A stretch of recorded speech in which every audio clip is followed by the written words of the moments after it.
don't I know you, sir? Don't believe so. I haven't been here in many years. Name's Silas Greaves. Silas Greaves? The bounty hunter? Used to be. Well, what are you doing here in Abilene? Just passing through. Got a little business to take care of. Well, sir, it would be an honor if you would allow me to buy you a beer. Hell, son, it would be my honor to drink it. I'm Molly. Howdy. I'm Dwight. That's Jack and Steve. Ben's behind the bar. Oh, I bet you got some great stories. A couple. Any of them true? Jack, be nice. A few. What about your shootout with Henry Plummer's gang in Bannock, Montana? Is that where you started as a bounty hunter? That's what it says in this here dime novel. Don't believe everything you read in them dime novels, boy. First man I hunted was back when I was riding with Billy the Kid. You knew Billy the Kid? Damn right. That scrawny son of a bitch had no fear. Wouldn't back down for nobody. I heard he collected the 10 stars off any crooked lawman who crossed him. It was a war, boy. The Lincoln County War. And Billy promised his regulators would take the life of every bastard who helped bushwhack John Tunstall. Kid had a big chip on his shoulder and a hair-trigger temper. Made him dangerous as hell.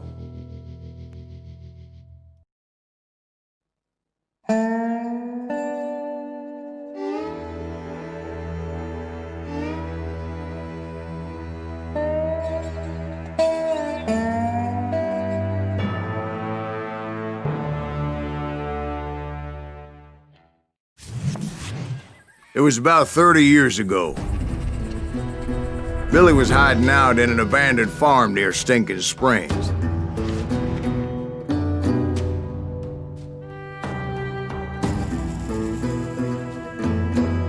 I threw in with the kid because the man I had sworn vengeance on was riding with Billy's enemies. But before I tell you why I want that sumbitch dead, let me tell you what happened that day. I was heading back to the hideout when suddenly I had this funny feeling. Funny, ha-ha? No, Steve. The other kind of funny.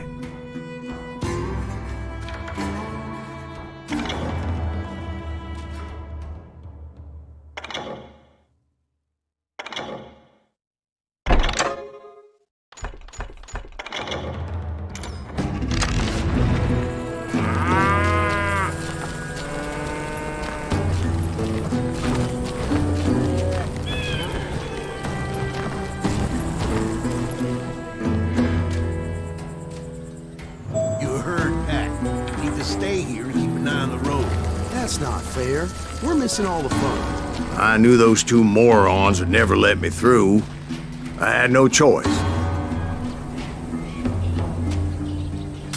What the hell? Shoot that sumbitch!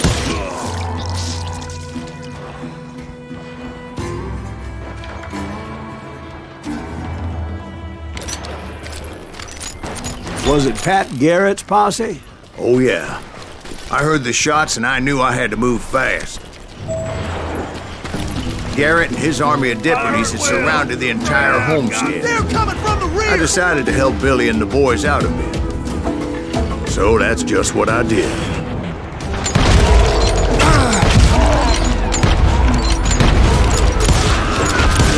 Hey, we have one behind us! Stay on it! Cover fire! Where'd he come from?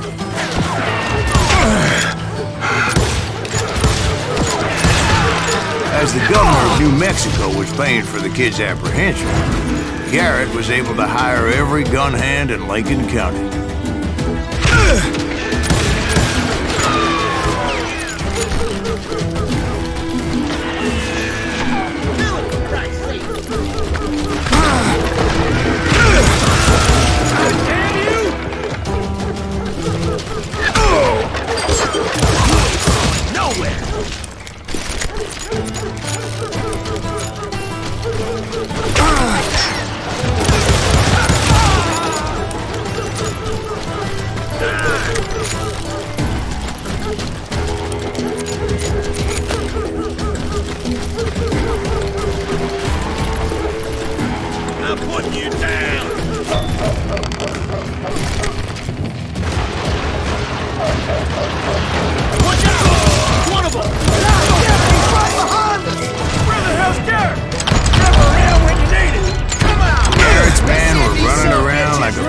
chickens with their heads cut off. Still, one of them reached the water tower. Not a bad idea. It would be a turkey shoot from up there.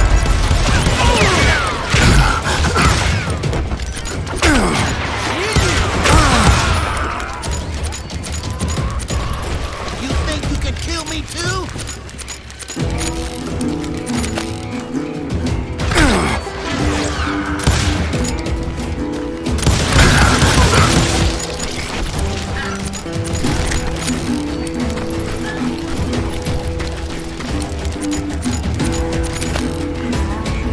Luckily, these shooters Garrett hired weren't as sharp as tools in the shed. A lot of them were saddle tramps or sod busters or drunken drifters looking to make a few bucks.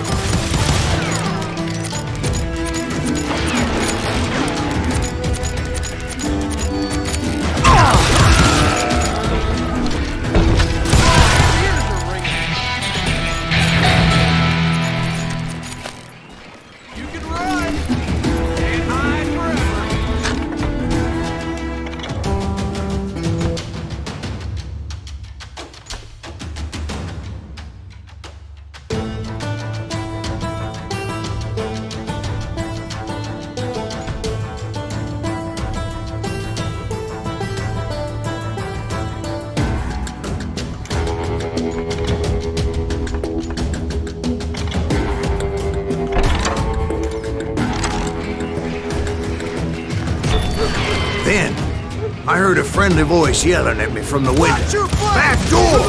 We'll cover you! Truth be told, things weren't much better behind the house.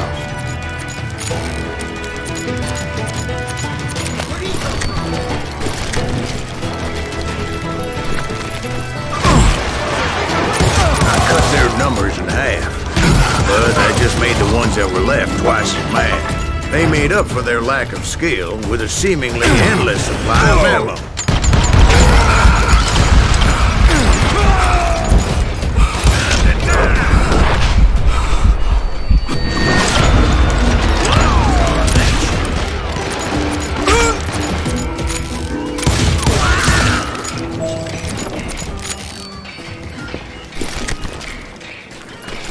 It was a bit of a slog, but I finally fought my way around the back of the house.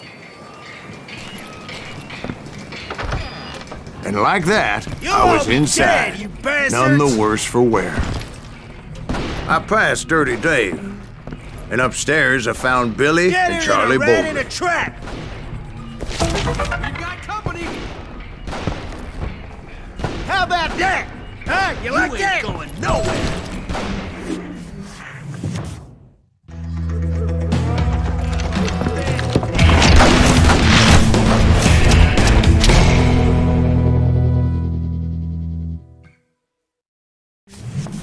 Billy looked at me and said, "About time, amigo! Grab a gun and get to the window!" Wait, so you were friends with Billy the Kid? Yeah, sort of. Anyway, we were surrounded by dozens of deputized shooters who wanted to do us harm.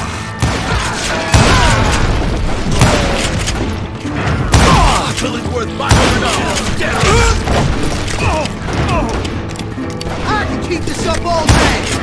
I'm telling you, Garrett's men were dropping like flies, but they just kept on coming. Where the hell Garrett at? He's missing all the action! That's when Charlie got hit. "They're catching us in a crossfire!" shouted Billy. "Get to the other side!"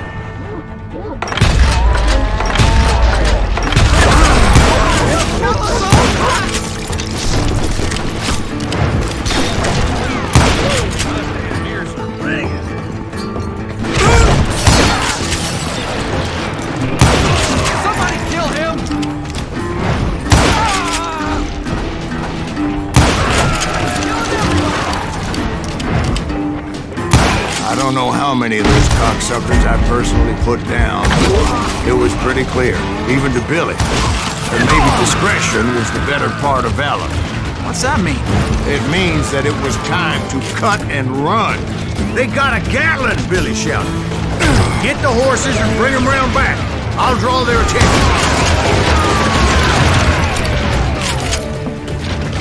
He directed that order at me, and I thought, why the hell do I have to do it? But I went anyway. Dumbass that I was back then.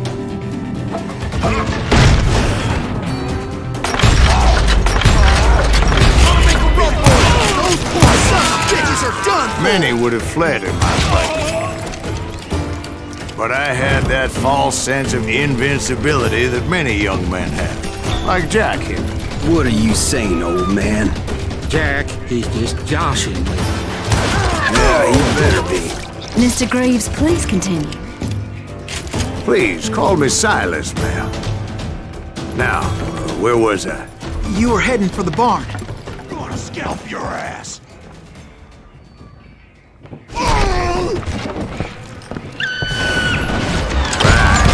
Making my way past the castle of fallen foes. Sounds like Garrett hired a whole regiment of hired guns.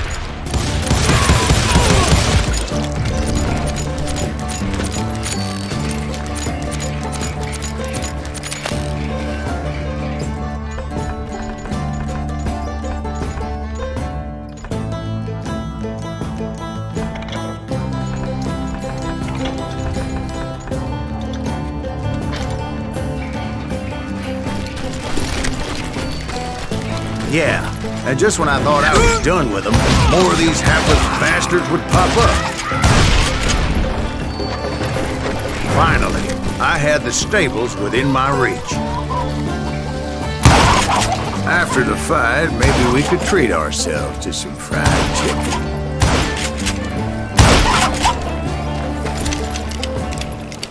And that's when I met Sheriff Pat Garrett. I read that you went toe-to-toe with him, sir. That backstabbing bastard with that tacked-on tin star.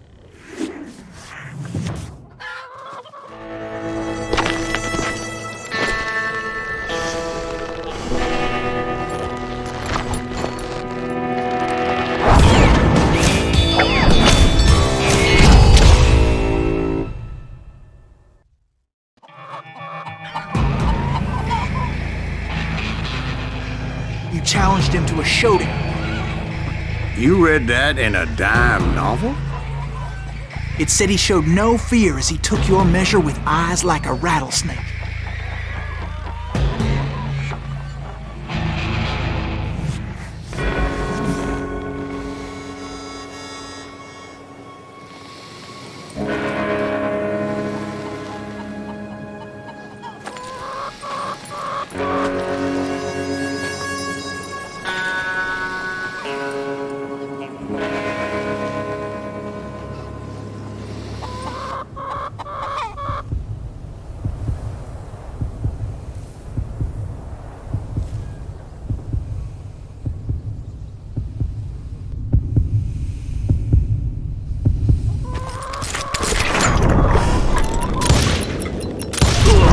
And that you killed him in a fair fight. Is that what that Penny Dreadful said? No, boy. That ain't what I meant when I said I met Pat Garrett. So let me start again. I finally reached those damn stables.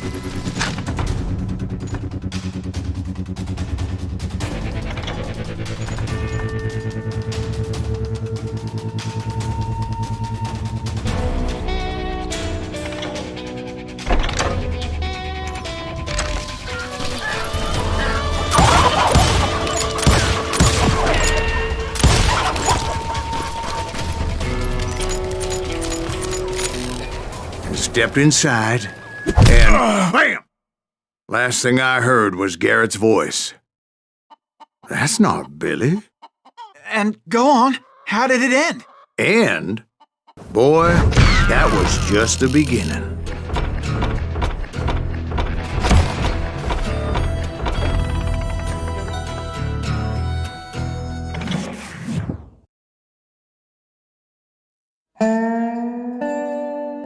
So what happened? Did Garrett arrest you? Yeah, after I came to, the bastard had clocked me with his Colt.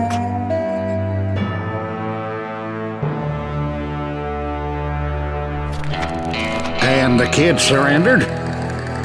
When he realized there was no getting out of there alive. So they locked you up in Lincoln? Indeed they did. Sentenced me to hang right along with the kid.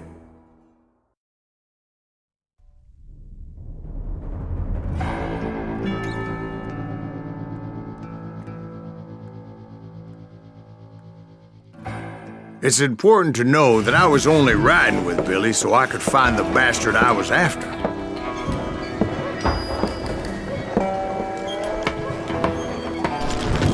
He was with John Kinney's gang, and they were sworn enemies of Billy's regulators. Why were you after him? I owed that son of a bitch a bullet for what he had done to me and mine. Instead, all I got for myself was a goddamn death sentence. Luckily, it was right around then that I heard Billy make his move. He shot Jim Bell and a few other guards as he made his getaway. Later, they wrote that some lady friend planted a pistol for him in the privy. What the papers didn't say is that Billy helped me escape too.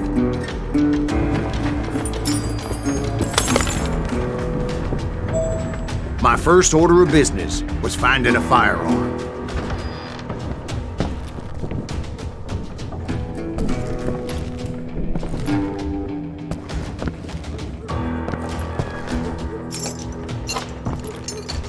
Luckily, I located Deputy Bob Ollinger's mean-ass shotgun.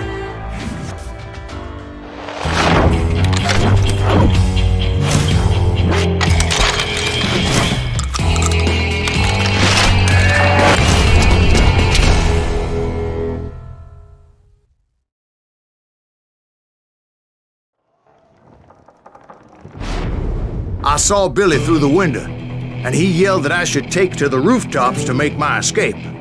So I did. Anybody see Billy? Shot Jim Bell! Hell yeah. That scattergun was like a double-barreled howitzer. It could blow a man clear off his feet. You hardly had to aim the damn thing. The kid's escape raised a huge ruckus.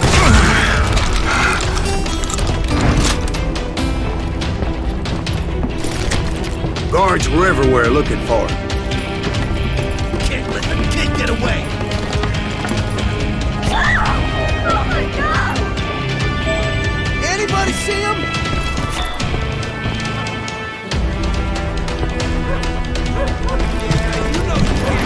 I had to jump from roof to roof like a damn alley cat. I followed the planks where I could, but some of that wood was slippery as hell. The whole town was up in arms. And suddenly, I was a fugitive. How the hell did the kid escape? Garrett's gonna kick our ass! Can't have gotten far! So that bastard you were after, what did he do?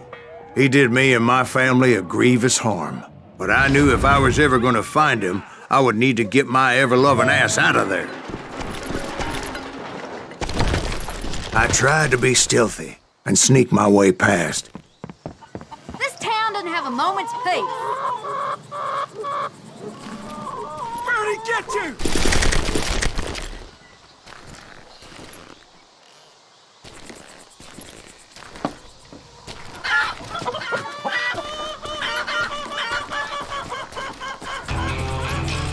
You! But hell, if they weren't all waiting for me. Apparently, some of them thought I was Billy. You hooligans can go to hell. Can't hide forever!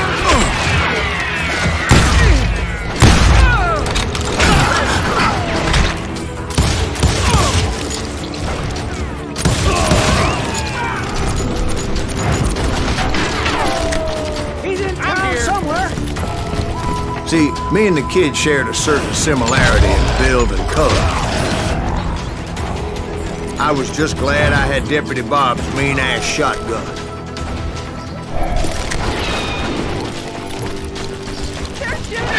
Hit you, didn't I? Surrender yourself! You can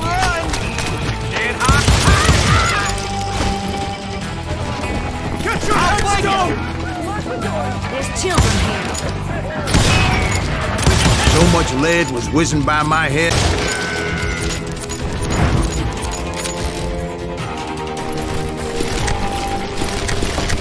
Leave him to me!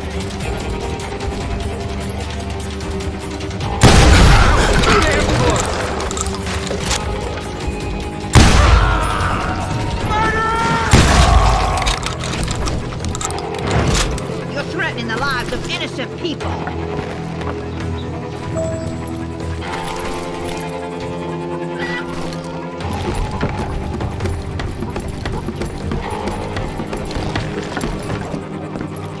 Damn town's going to hell in a handbasket!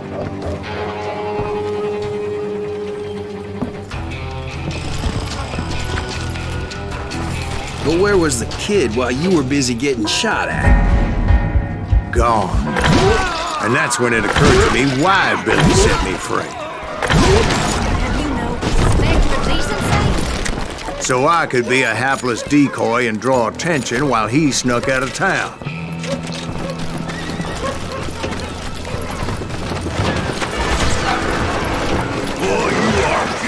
I knew if I made it out of there in one piece, no one would put a price on my head. Because everybody in Lincoln would be dead? No, because they all thought I was Billy. And all that blame would fall on him. Bullets indestructible!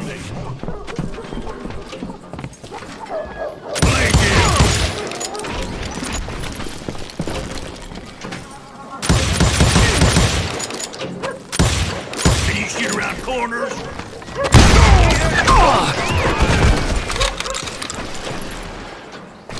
We're gonna be in deep shit when Pat gets back!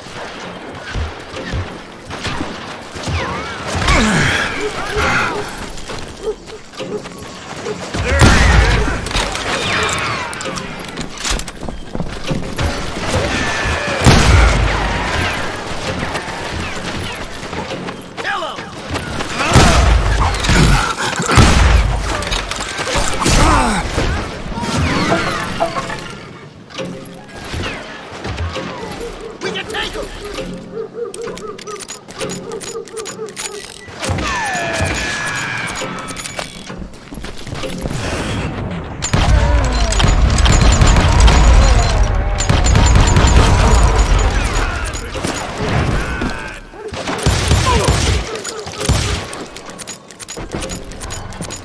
I'm putting you down!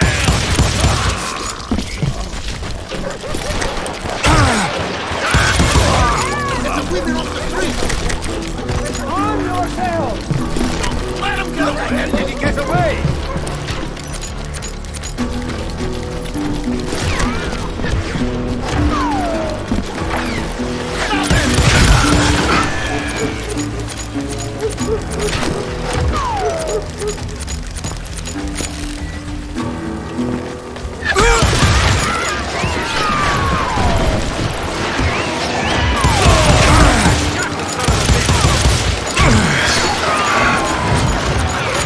We're gonna be in deep shit when Pat gets back!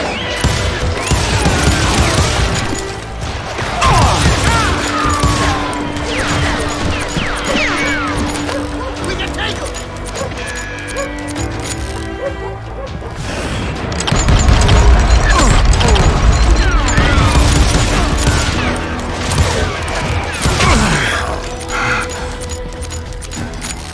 Give it up!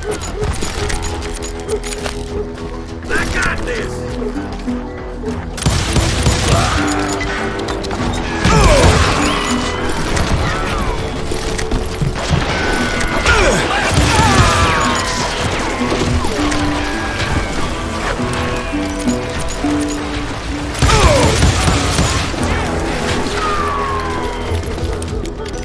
Finally, I found what I was looking for.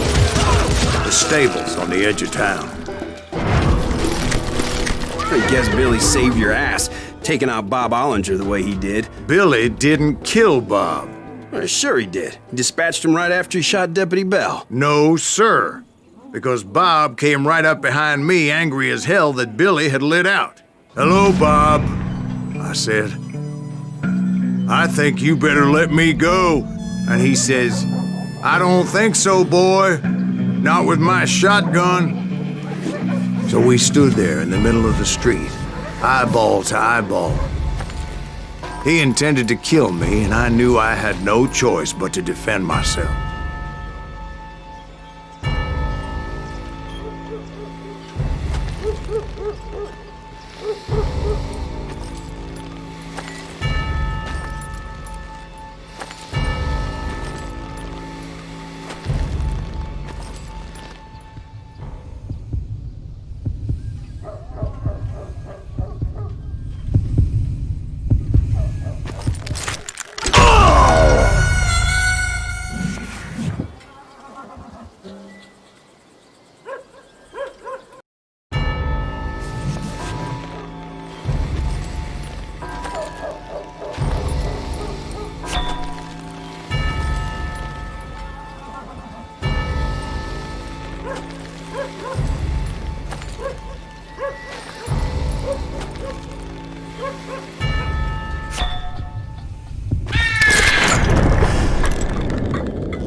I killed him in a fair fight. Everybody saw I had no damn choice.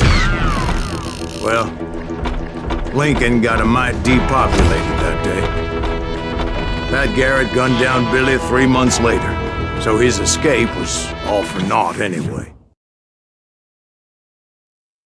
So where'd you go after Lincoln? Mexico. Until I realized nobody was looking for me. I ended up taking a job at the Rurales. The Mexican Rurales? I was hired to help them track down the cowboys. The most vicious outlaw gang in Cochise County? Curly Bill Brocious? Johnny Ringo? Led by old man Clanton himself. They must have paid you a pretty penny to take them hombres on. Not really. But truth be told, I had my own reasons for going after those boys.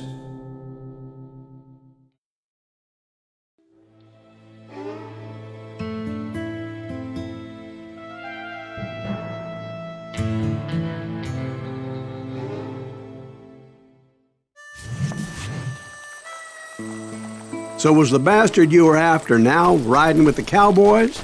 Roscoe Bob Bryant was his name. Oh. But no, this time it was a different bastard I was after. The aforementioned Mr. Ringo. I came upon them robbing a stagecoach, which wasn't surprising, being they were such murderous thieves and bastards. The bandits wore red scarves, so I knew they worked for the old man. Over there! I did my best to help those poor passengers.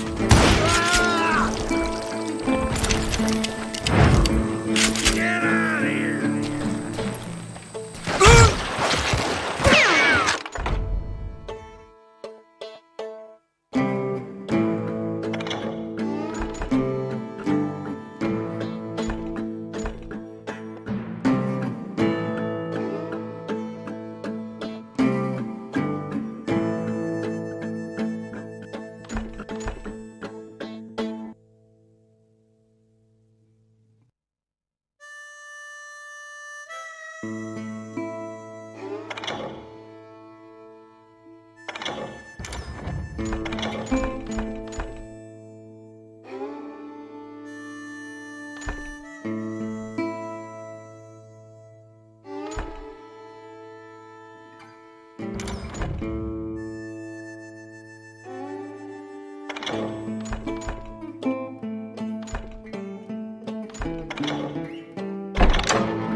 Time to die!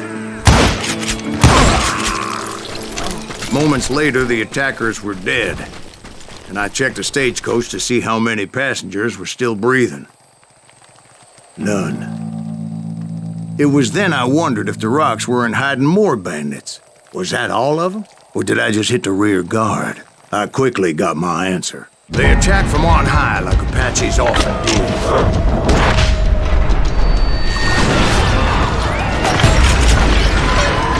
They would appear in great numbers from above and rain down lead on their hapless enemies' heads, making use of the high ground and whatever else they had.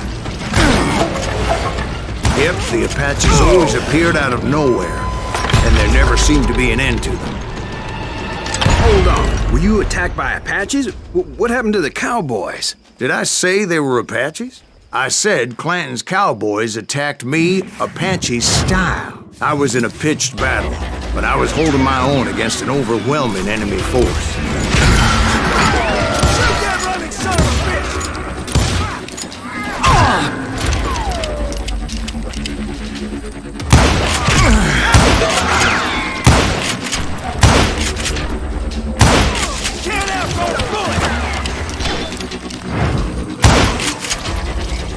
See, at the time, I was still pretty green and would often blunder into regrettable situations.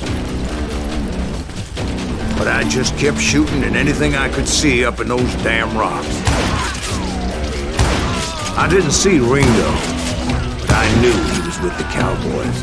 He and Roscoe Bob had done me a dreadful wrong, and I was determined to have my revenge. To get to Ringo, I knew I'd have to fight my way past these other assholes first.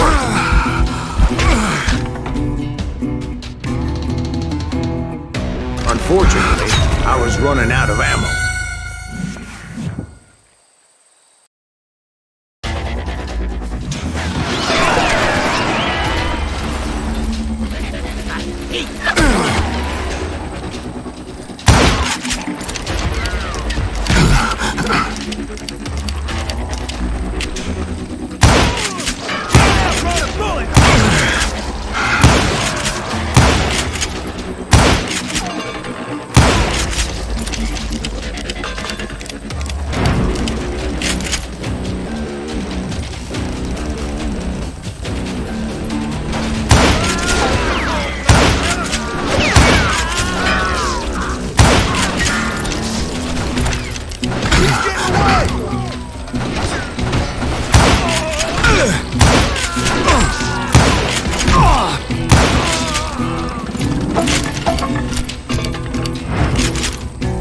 Unfortunately, I was running out of ammo. Another perfect example of my relative inexperience as a hunter of men. I immediately knew that a tactical retreat was called for, as my vengeful fury was much less impressive without the bullets to back it up.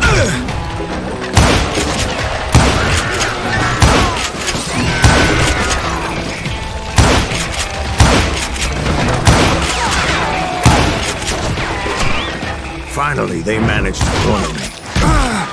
Trapped as I was, the odds of my survival seemed pretty slim.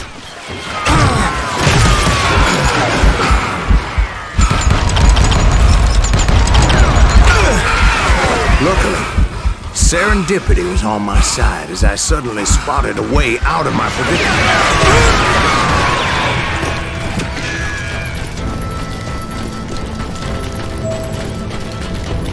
I ran ahead as if the devil himself was after me. Bullets were whizzing by my ears, but I wasn't about to roll over and die.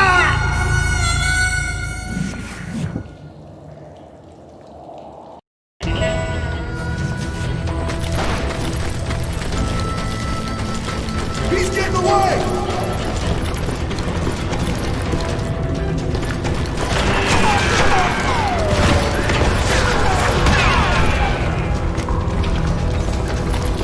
I just kept running like there was no tomorrow.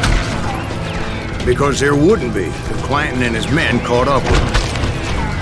As I was scurrying around those caves, I thought, what was I thinking? Going up against a gang like this? You're done!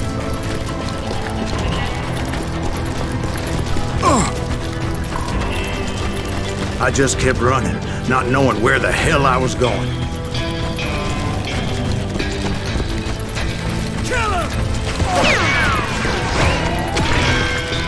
And that's when something miraculous happened. Like manna from heaven, I found the desiccated remains of what looked like an Apache warrior. The old weapon next to him supplied me with some much-needed ammunition.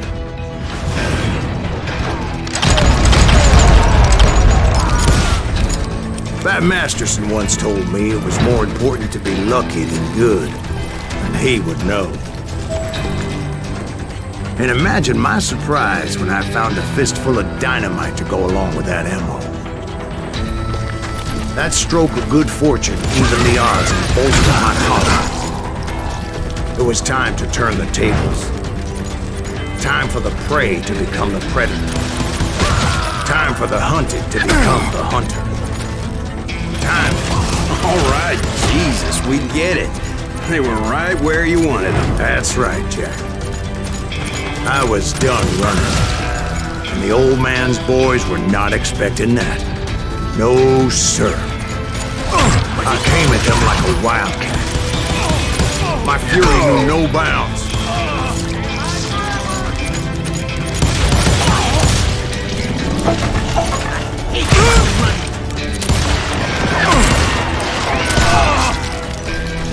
It was finally time for that old man to pay for his sins.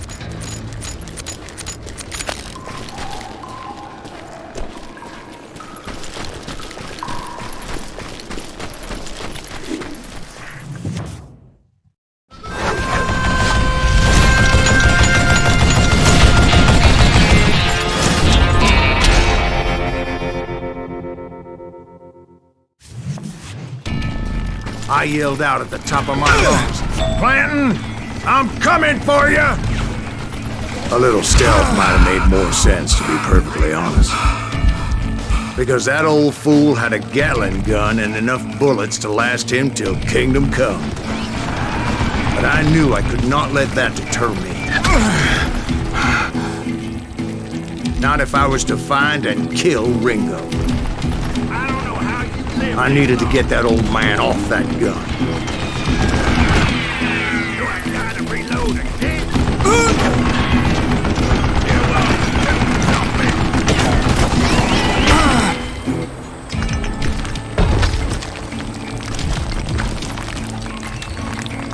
Where'd you get?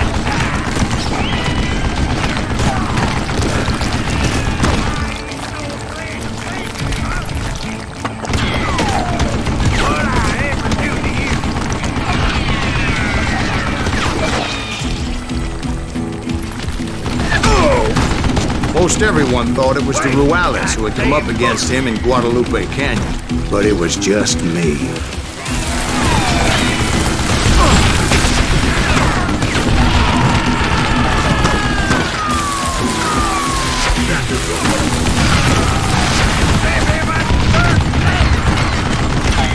I don't know how you lived this long.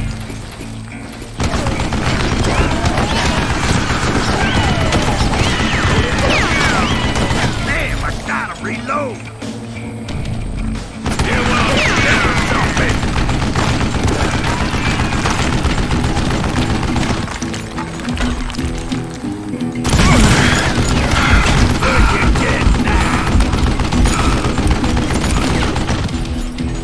Hey, let's see what you made up for!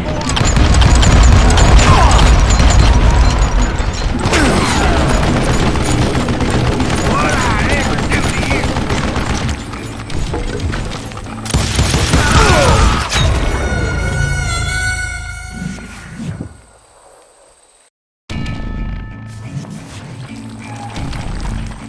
Look at you, yellow belly hot sap sucker!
one of the cowboys made it out of there alive, and told Ike and Billy Clanton that it wasn't a Mexican who took their father's life that day.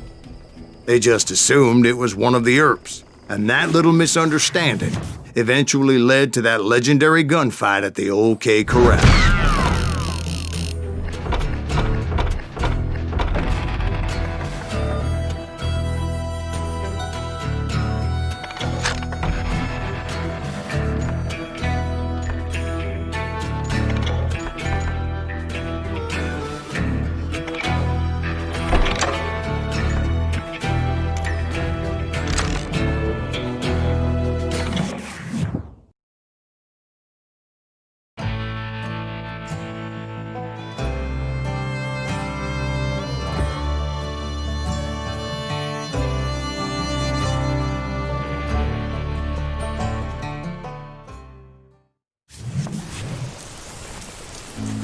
A few weeks after that dust-up at the OK Corral, I was still after Johnny Ringo. I had tracked him and the cowboys to their hideout at a sawmill, and they were loaded for bear.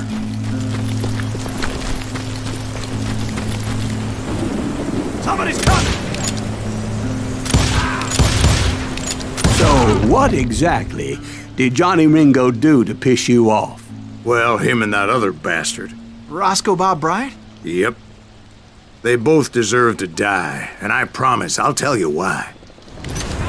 First, I need to tell you about the Cowboys' new boss, Curly Bill Brocious. Herb's coming! Get ready, boys. Kill him!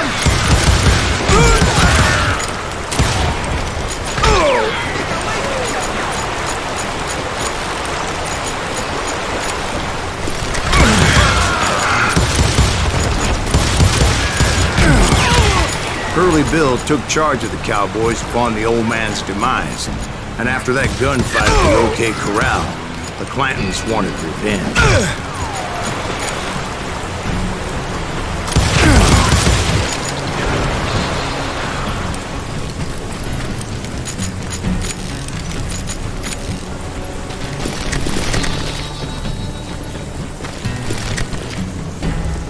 Beat him! So they murdered Morgan Earp and grievously wounded his older brother, Virgil.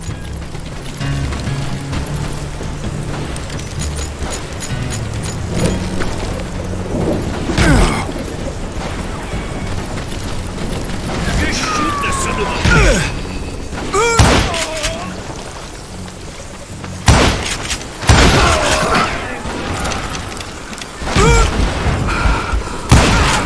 Wyatt and Doc went on what became known as the Vendetta Ride, hunting those outlaws down. So when I showed up, that's who they thought I was.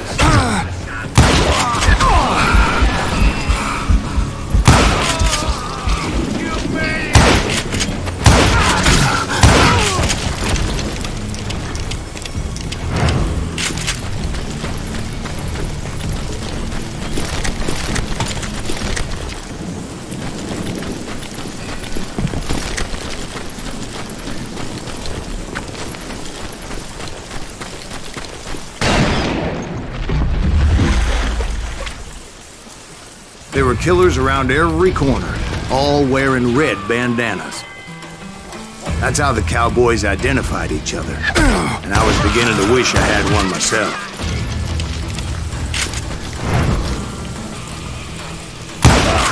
But I wasn't about to let Ringo walk away unscathed, and that's what drove me forward. They say that Ringo was infernally fast. I hardly saw anyone faster, boy. Certainly not Wyatt Earp. That man was all hat and no cat. Earp wasn't much of a match for him, but Doc Holliday might have taken. That lunger should have kept his nose out of him. They never charged anyone for the murder of Morgan Earp. But everybody knew that Curly shot him in the back. That was common knowledge. Yeah, maybe so. But Ringo had nothing to do with it. He was just being loyal to a friend. Is that what you call it? Being loyal?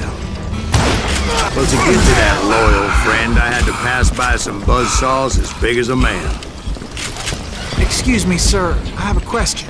What's that, Dwight? After old man Clanton died, why didn't his son take over the Cowboys? Because Ike Clanton was dumber than a box of rocks and a yellow belly to boot.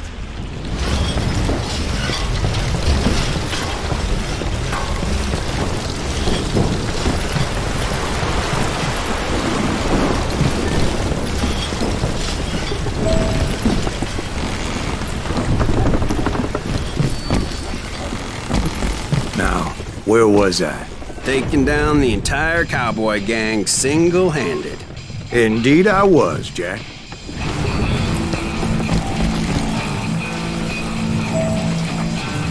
Kill that stupid son of a bitch!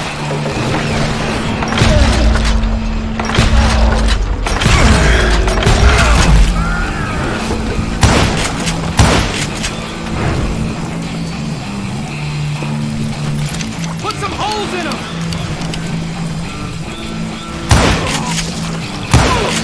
Well, it wasn't easy, as those boys had good cover.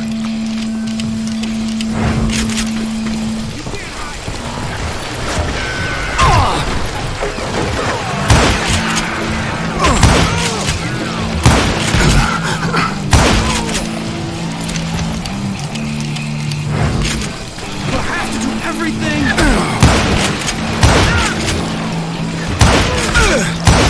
He's hurt now!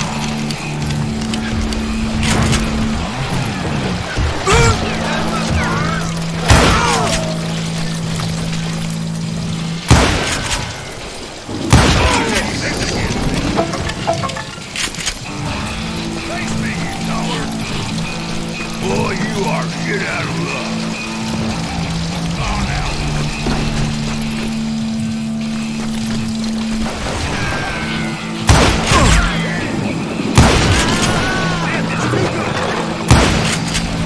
Come on, smoke that son of a bitch. Keep shooting. I don't mind.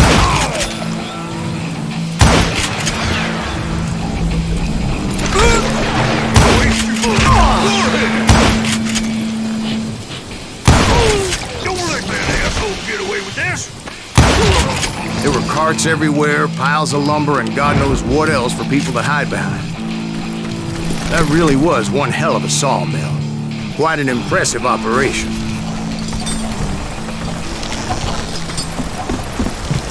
And where was Curly Bill? Did you see him? I'm about to get to that, Ben. Patience. I'm painting a picture here. There was this beautiful waterfall and a crystal clear stream that led to a verdant valley that was truly... Consider your picture painted. What happened next? Well, finally the bastards that were still alive made a last stand.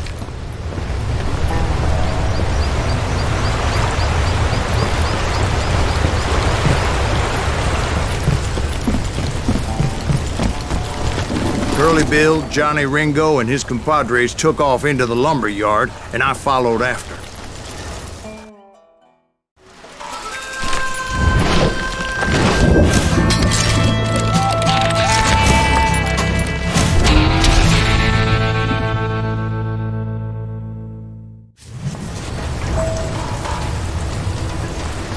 Are you saying they ran? Cowardice was not in Ringo nor Curly Bill's nature. No, sir. I never said they were running scared. They just wanted me in the open. Time to dance with the devil! You working?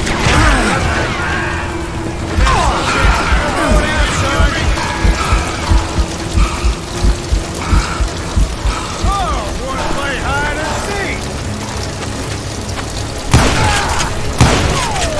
Got a lot of sand showing up here all by yourself. Just gonna...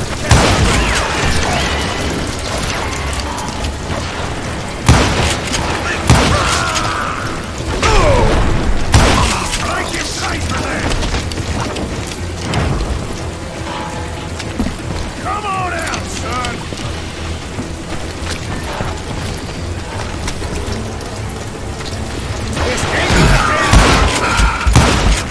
Brocious gave me no choice but to take his life. But Ringo was nowhere to be found. I knew you didn't kill Ringo, because he was found dead in a different location altogether. To this day, his killer is still unknown. Indeed. Took me a few months before I finally tracked his ass to West Turkey Creek Canyon.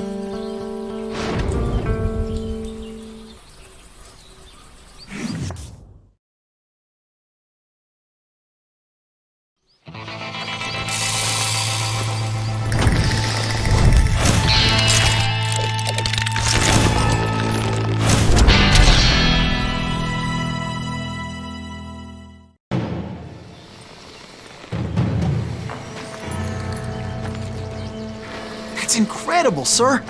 I always thought that Doc Holliday was the one that killed him.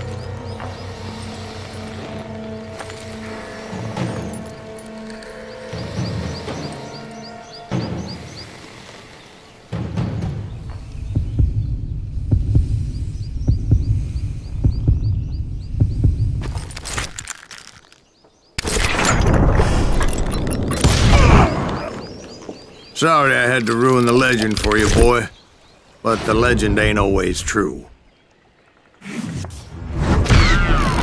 Doc Holliday had nothing to do with the death of Johnny Ringo.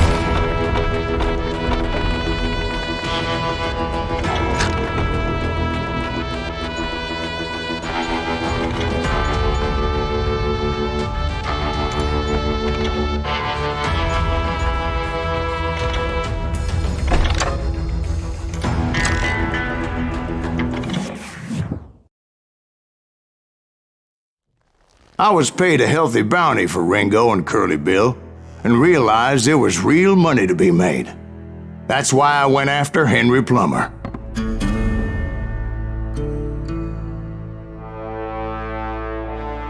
Now, wasn't he the sheriff who augmented his income by shaking down miners and robbing gold shipments? That's the one.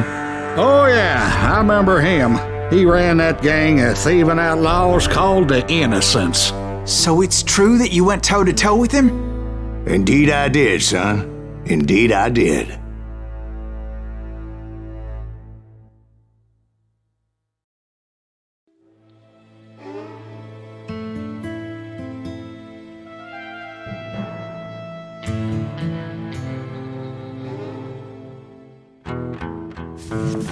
I knew I needed resources if I was going to track down Roscoe Bob Bryant, and hunting Plummer looked like a good way to get rich quick. As the local vigilantes exposed him as the leader of the bandits, and put a generous price on his head.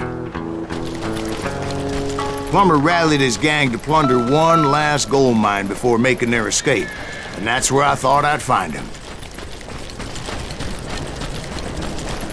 It makes me nervous standing so close to all these goddamn barrels of gunpowder. Why would you be nervous? No one has the cojones to come after us. As long as you don't light up a cigar, we're fine. Besides, George is up there on the rocks with that rifle of his. Nothing gets past him. My late father pointed out to me more than once. God made men. Samuel Colt made them equal.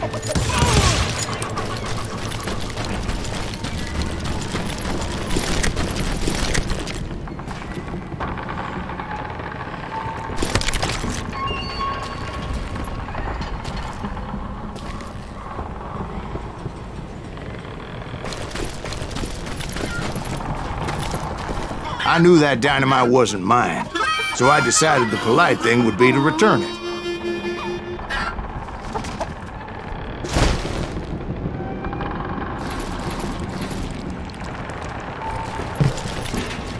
It was the biggest gold rush since Sutter's Mill in '48. Unfortunately, prospectors weren't the only ones drawn to those riches.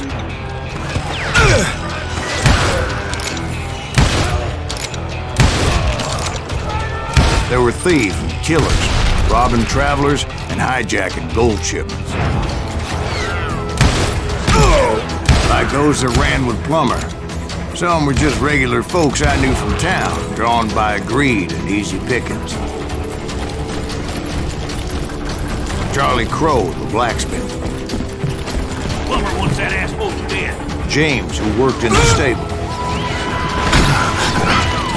Hey, Sam and Jeremiah Barber, the butcher's son.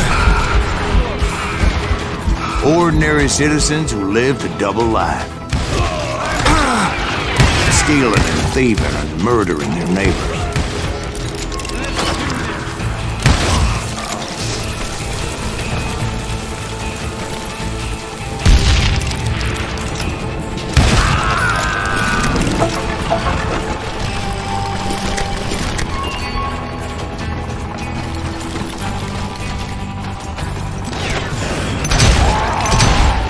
Of course, the rest were veterans of the Civil War. Stone-cold killers trained on the bloody fields of Shiloh and Antietam. Plummer had a lot of men on his payroll. A hell of a lot. That son of a bitch pretended to protect the public with one hand while stealing them blind with the other. He set up a defensive perimeter which I had no idea how to breach.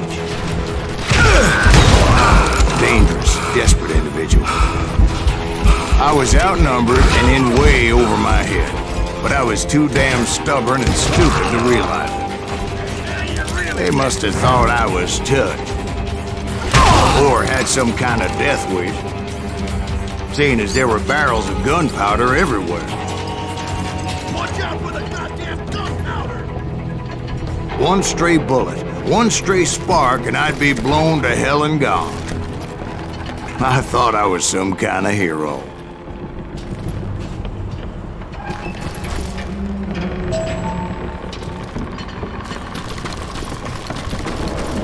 I finally made it past and headed on to meet my destiny. But first, I had something I needed to figure out. I had a few ideas on how to get into that mine, but once I made my decision, I knew there was no turning back. So my first thought was to enter the nearest mine portal. I saw an entrance. Made sense. It was the quickest way in, but that also made it more dangerous, as there would undoubtedly be enemy pickets posted along the way.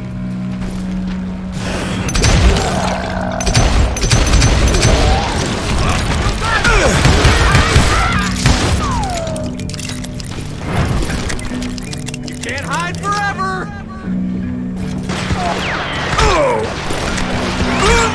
Besides, once you enter a mine like that, it's easy to get all turned around. Send him to hell! And that confusing maze of corridors wouldn't even be the worst of it.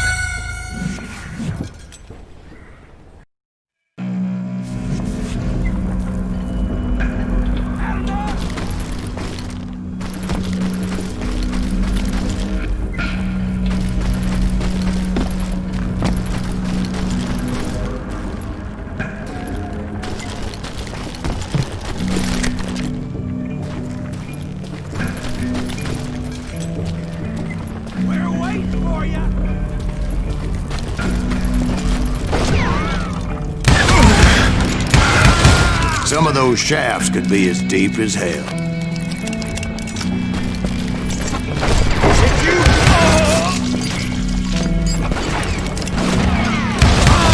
A single stumble or misstep can easily end in a deadly plunge to oblivion. Time to blow your shit up!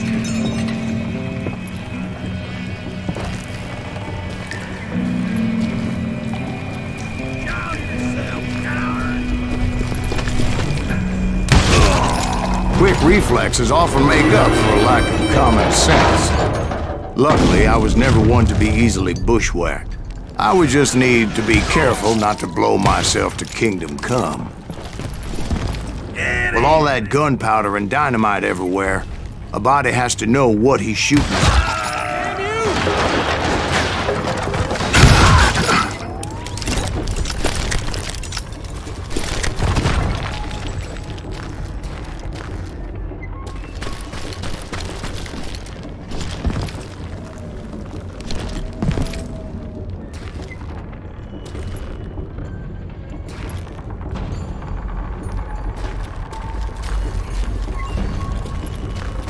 One wrong bullet could have turned that mine into a dad-blasted tomb.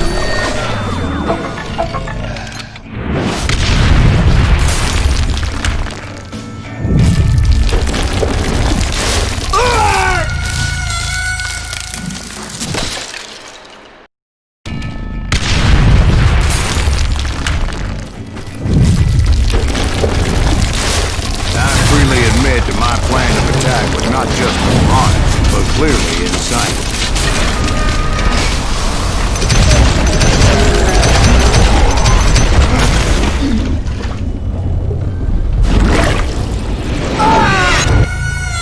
It's a good thing that I abandoned that ridiculous plan before I even tried it. Instead, I spotted a ladder, a way into the mine from the opposite side.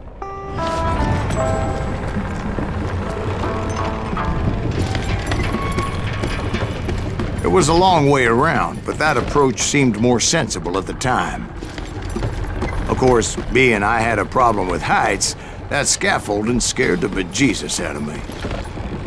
Climbing down that ladder required some caution, because even though I had a younger man's reflexes, no man can dodge a damn bullet while climbing down a rickety ladder.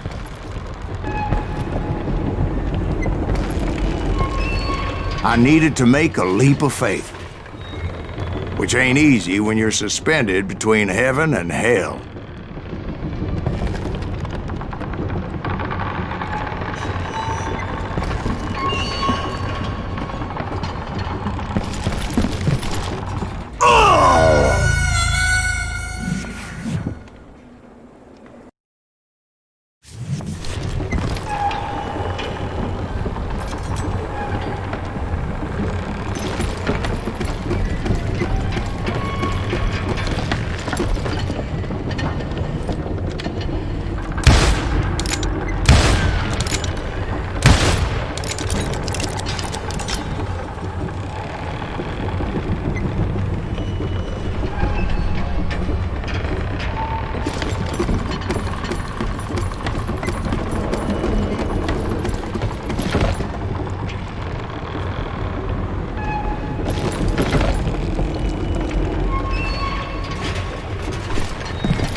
I was determined not to give up, however. As Sheriff Plummer seemed quite the despicable character. When the vigilantes discovered what the sheriff was up to, people were outraged. That 10,000 they put on his head would go a long way to helping me find old Bob. And I had made it my mission to settle that score come hell or high water.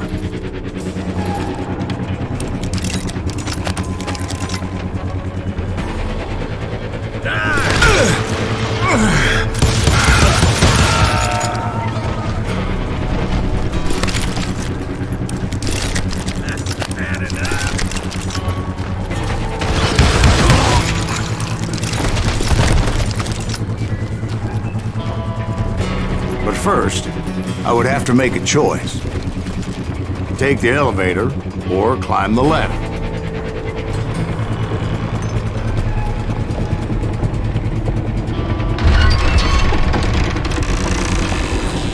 I picked the more convenient and more dangerous route.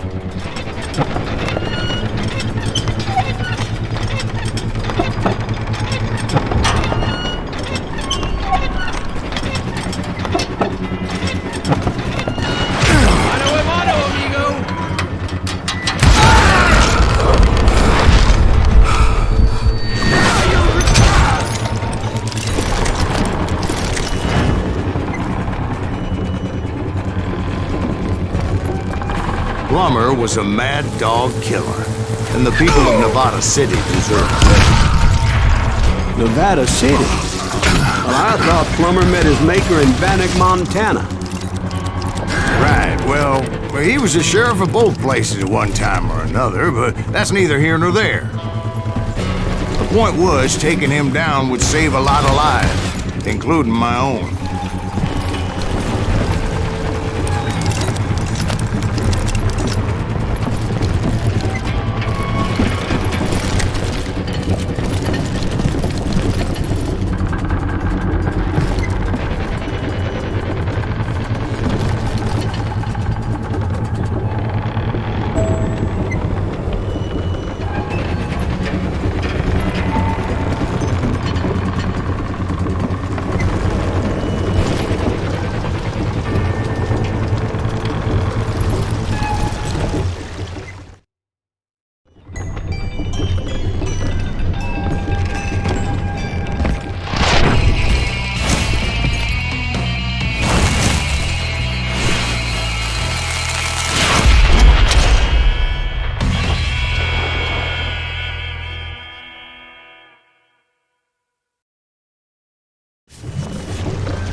Henry Plummer was clearly unhinged, and I could see right away that this was going to take some doing.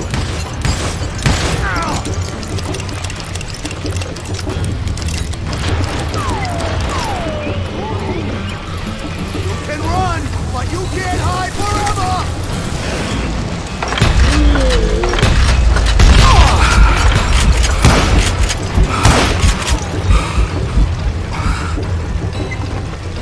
I can shoot too!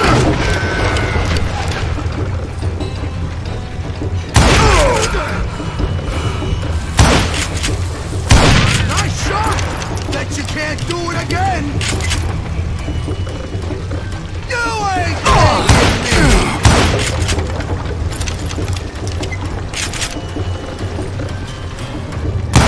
Damn! I need some help here! Come on, boys! Take this cocksucker out! Come on! Kill him!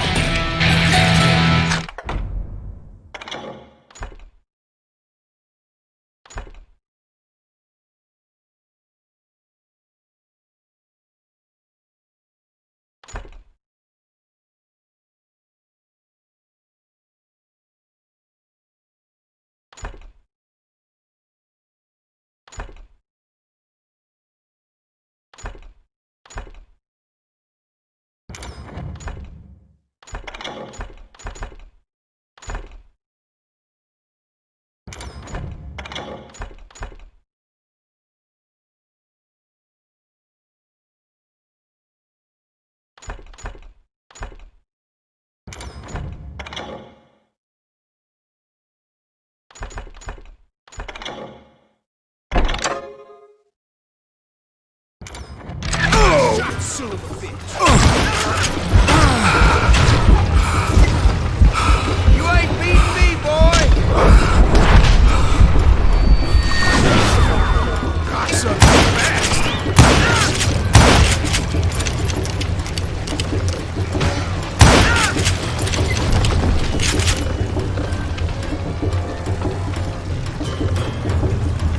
They're gonna need a dustpan to pick you up!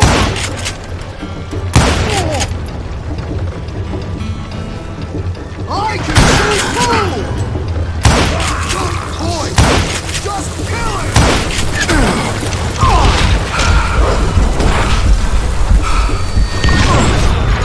How you like that? I'm going all medieval on your ass!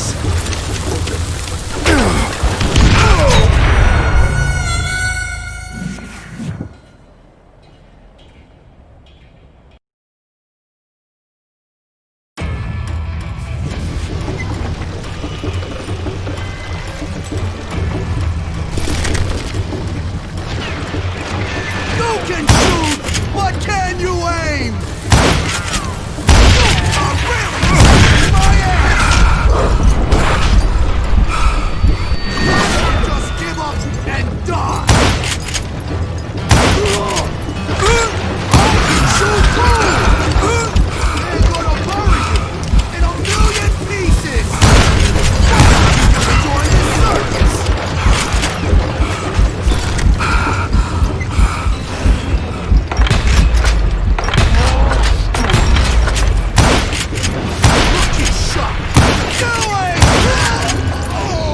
So that's how Henry Plummer died. Him and his crew were worth their weight in gold. And now, I was officially a bounty hunter.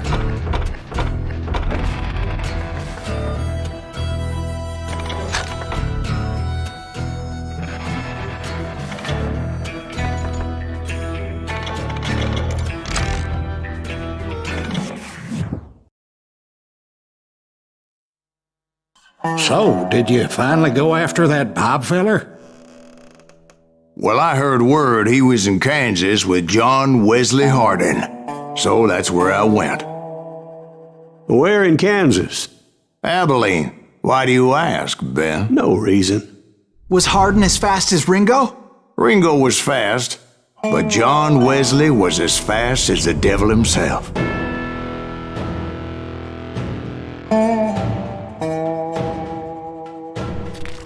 Hell, he killed his first man at 15. From that day forward, he had a price on his head and wouldn't back down for nobody, not even Wild Bill Hickok himself.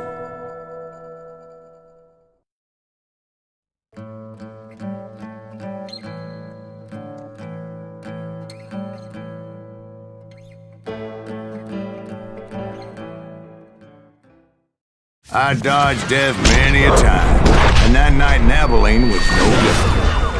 What the heck just happened? I was there with the intention of finding that bastard Bob and collecting the bounty on John Wesley. Don't let him get away with that!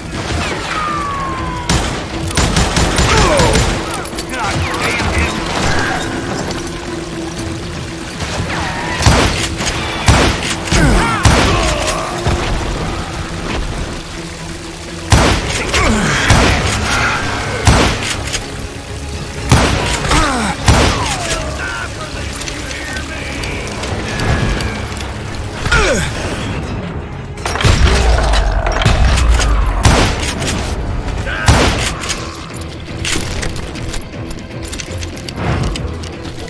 I thought the Texas Rangers got Hardin.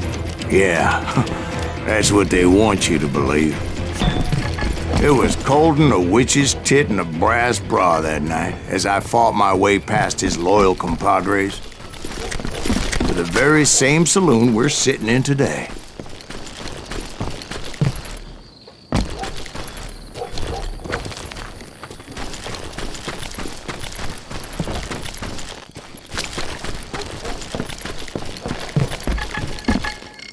Look around and imagine this place painted in blood.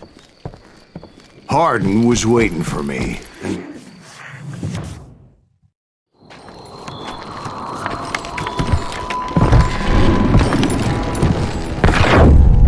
Wait, I'm jumping the gun here.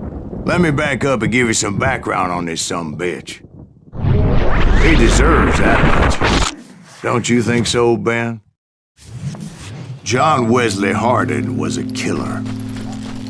By the end, he confessed to taking the lives of 42 men. He was a bona fide folk hero by then, and had amassed a gang of armed miscreants and other assorted thugs. He and his men set up camp outside of town, and I was hoping Bob was among them. Shoot that son of a bitch! They didn't ask why I was there. They knew. As most of them were wanted as well.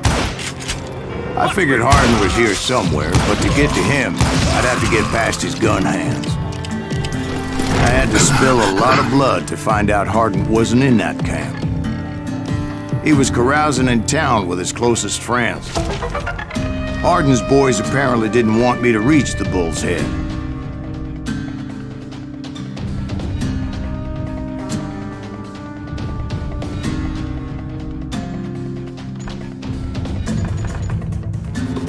Some were hightailing it into town to inform their jefe of my unwelcomed presence.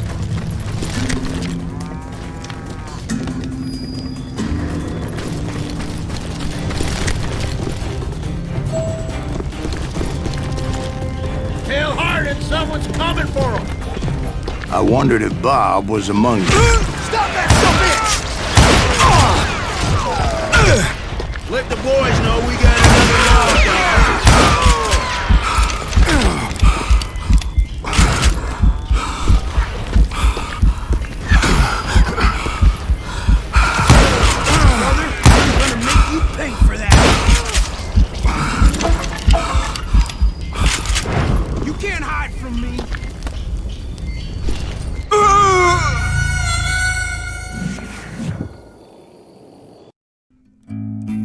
Better 3 hours early than a minute too late. God damn it! Shoot that son of a bitch! You hear me?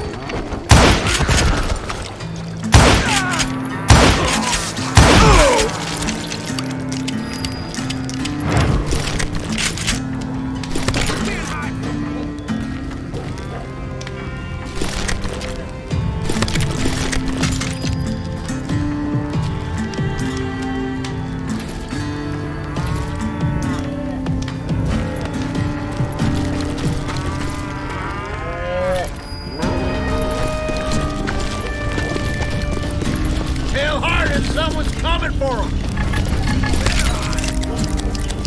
Stop that bitch! Let the boys know we got another law dog. Dead man!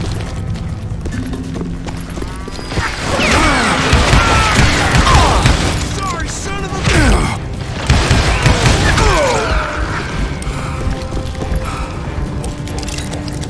Yeah, you know you can't beat me.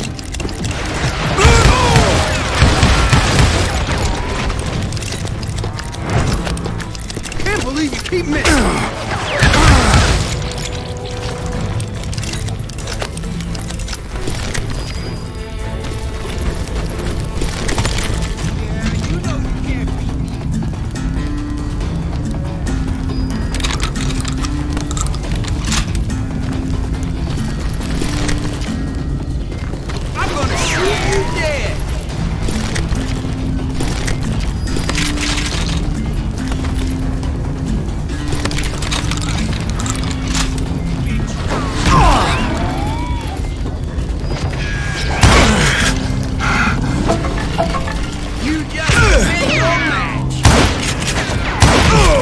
I wondered if Bob was among them.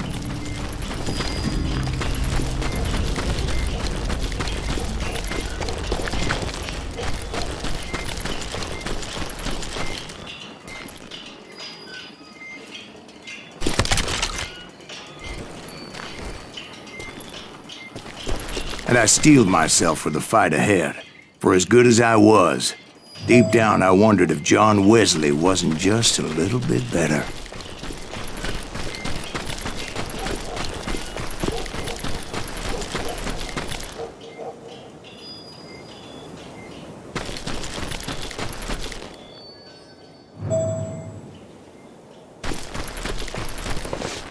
Before I could test my mettle against Hardin, however, I would first need to dispatch his cadre of hired killers.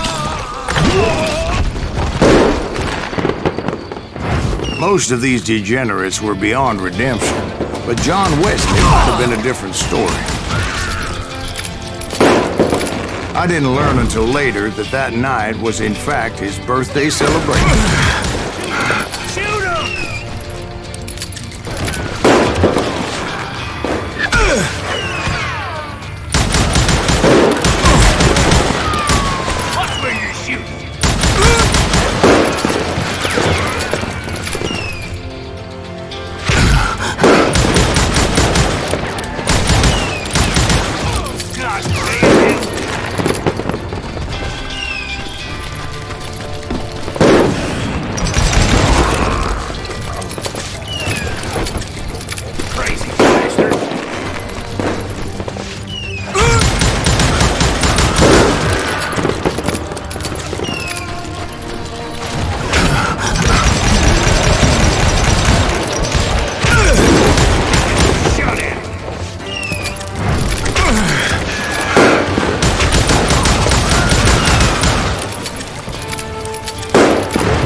I think I already mentioned that I found Hardin in this very saloon.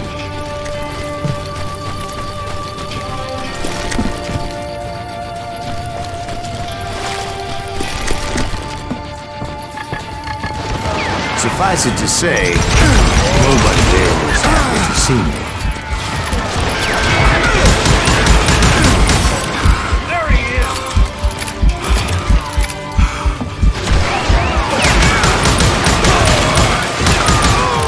In fact, I felt a certain hostility.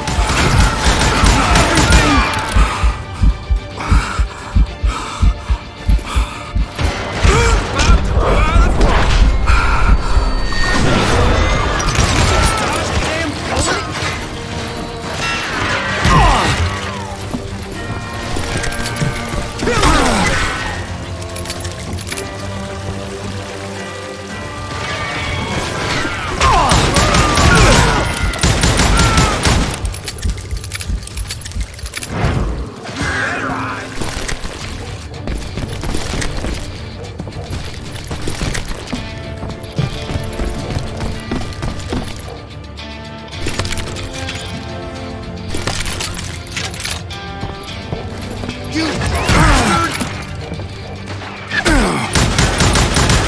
I was disappointed that neither Bob nor John Wesley were among the dead. But that was short-lived, as a moment later I was facing down the fastest gun in the West.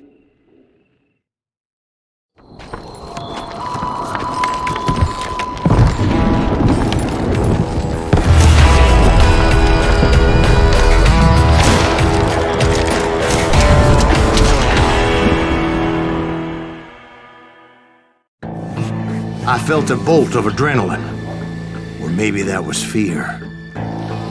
He was well known for his tricks, and I knew I'd need my own if I was ever to defeat him.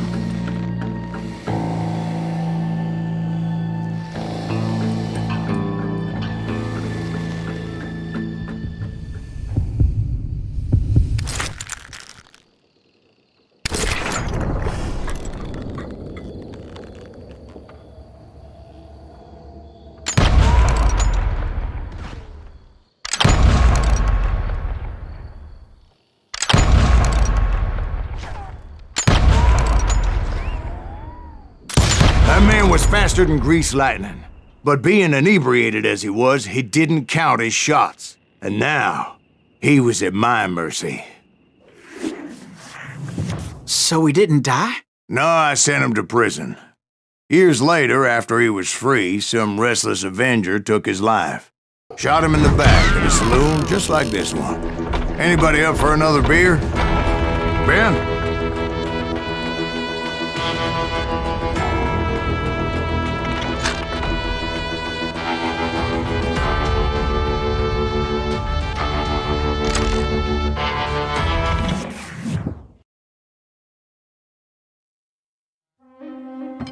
Thank you, darling. Yeah, some say revenge is a dish best served cold. So whatever happened to that Bob guy you were after? Personally, I'd like to hear some of your other adventures. Like, I don't know, did you ever go toe-to-toe with a red man?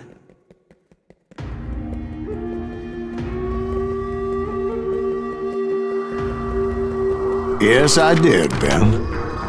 I remember once I was after this renegade Apache, Grey Wolf. Strangely enough, revenge was also his primary motivation.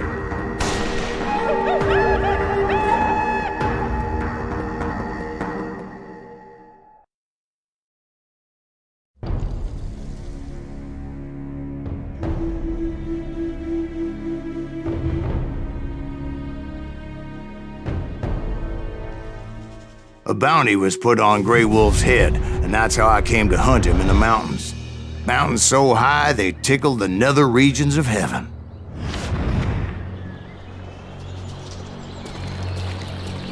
Grey Wolf was a Chiricahua Apache medicine man who had led a war party in revenge for a massacre against his people.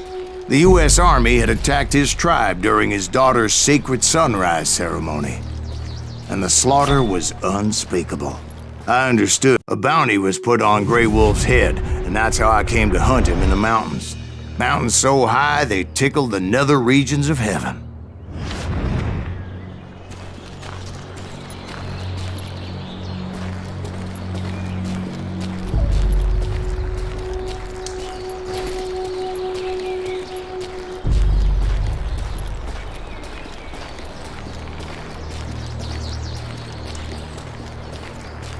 I understood his anger, as there's nothing more traumatic than seeing those you love die in a cruel and painful death.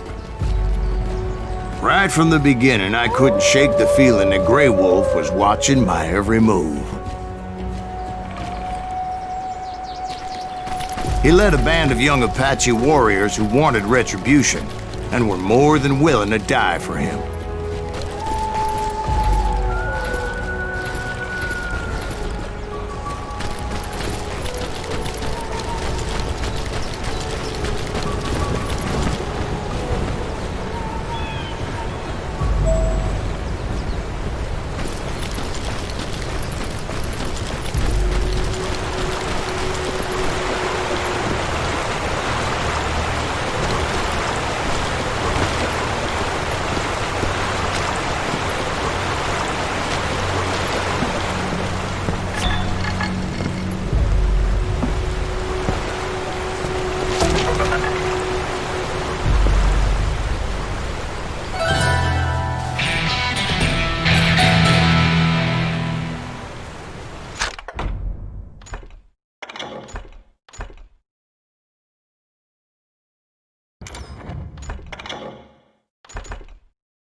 They saw me before I saw them.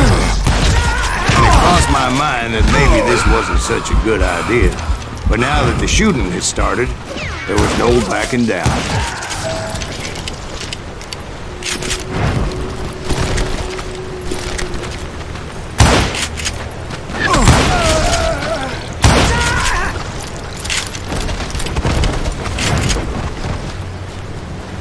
It was rugged country, the winter home of the Chiricahuas, and that's why they had retreated there.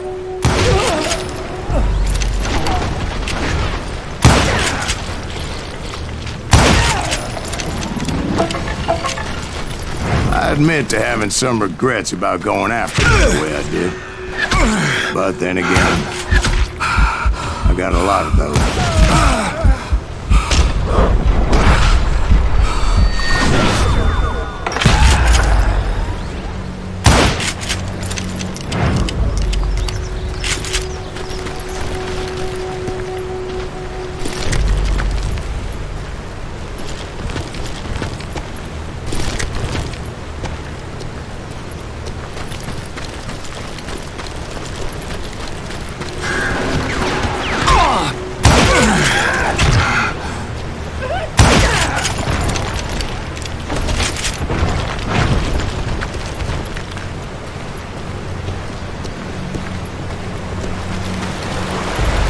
Did you find Grey Wolf?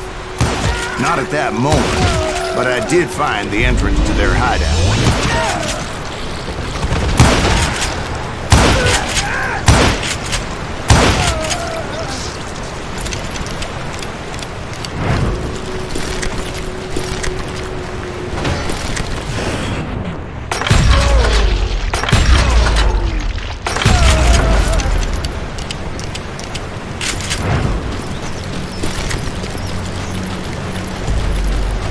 A deep crevice that led to a deeper cave. Don't tell me you went in there. Yeah, but it's not out of bravery so much as pure, angry cussedness.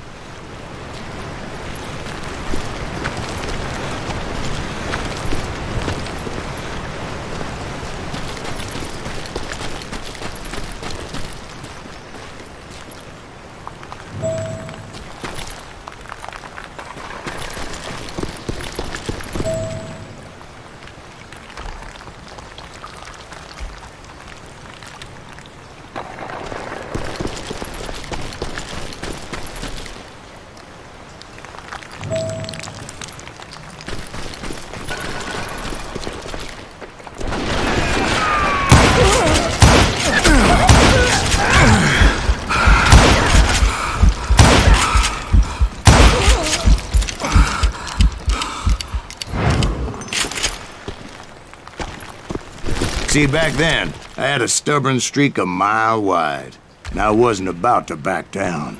So it was like pitch black in there? Actually, it was pretty well lit, as they had torches on the walls.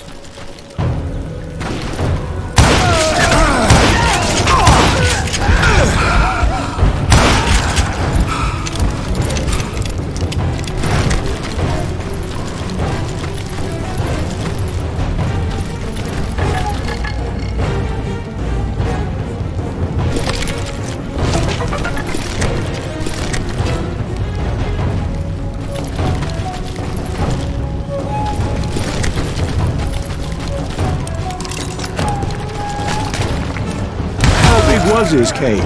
Big as hell, Ben. Chiricahua had hid out there during the Indian War.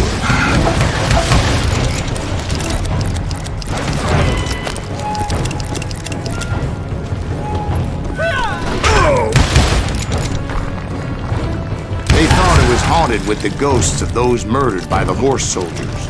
The cave was haunted with dead Indian ghosts?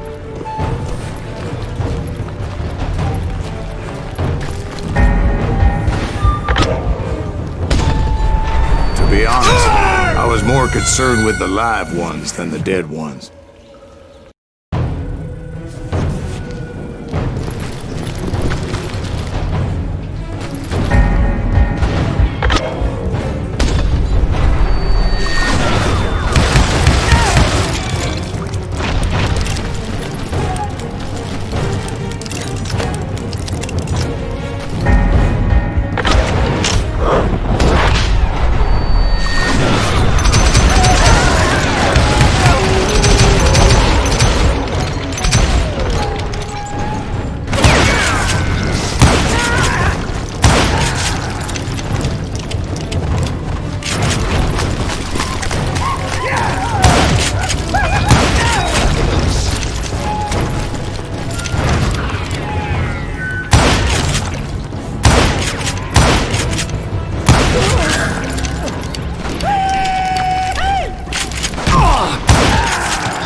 How come you know so much about engines? A few years back, I was married to 2 Mescalero women. At the same time? Yeah, they were sisters. Polygyny is traditional among the Mescalero. So what happened? Oh, I had to get out of there. Those girls never shut up. Both of them nagging at me all the time. Drove me half crazy. Haven't seen them since. No, I mean, what happened with Grey Wolf? Oh, well, I pursued him into the Cave of Death. I came upon this flooded grotto, and that's when I saw him. He came to me unarmed and unafraid. His voice echoed in the shadows, and I sensed he meant me no harm. You carry great darkness in your heart, and if you do not release it, it will claim your soul. The sound of his voice put some kind of ancient Indian spell on me. As his story unfolded in my mind, You will come to this place again and kill many more men, and the darkness will grow until it consumes everything that you are. The soul would have no rainbow if the eye had no tears. he said I was a great warrior, a coyote man, unequaled by any other pale-faced warrior, or something like that. The snakes will bite shadows of your past until a venom poisons your heart, and an echo of the song of the dead summons the spirits deep from within the mountains. I didn't quite get what he was saying, but there was definitely snakes. And indeed, his warriors surrounded me and attacked me like hungry wolverines. They couldn't stop me, though, and Grey Wolf wasn't in the mood for idle talk.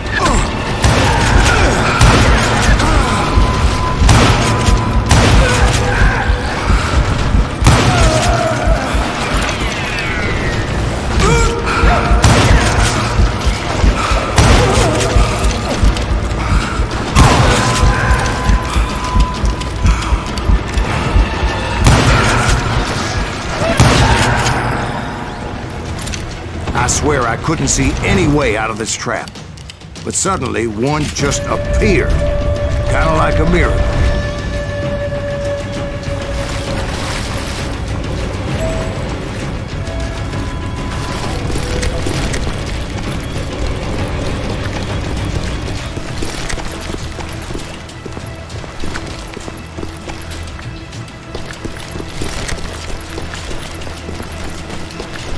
I felt like I would be lost in that damn cave forever. Finally, I found myself back outside, perched on the edge of a precipice, overlooking a thundering whitewater river. To get where I was going required several leaps of faith, but no way in hell I was turning back.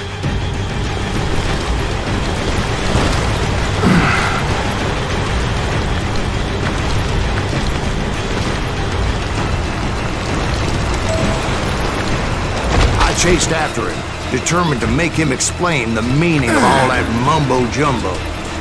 Mumbo-jumbo is right. Are you making this all up as you go? A few details may be fuzzy, brother, but I am relating exactly what happened. There were dozens of Apache warriors aiming at me from on high. Dozens? Well, maybe not dozens, but there was a lot of them. At least 3 or 4. Well, more than that, little lady.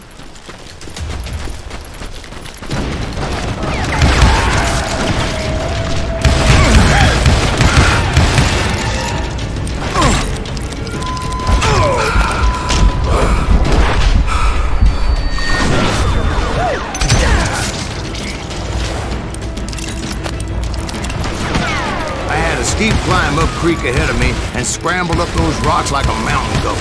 I was determined to locate Grey Wolf and find out exactly what the hell he was trying to tell me.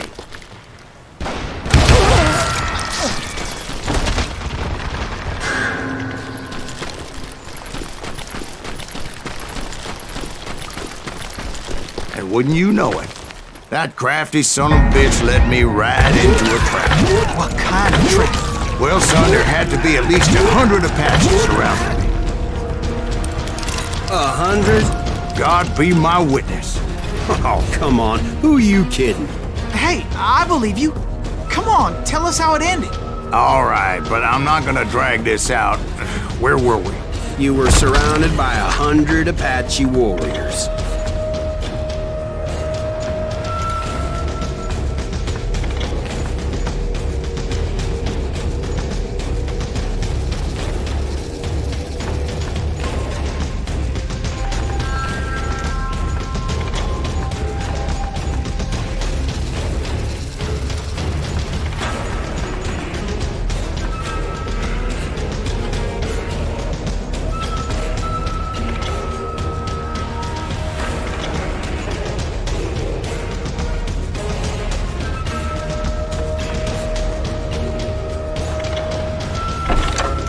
Well, I didn't take the time to count them exactly, but there were a lot of them.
And in the end, a path appeared before me that I had not seen before.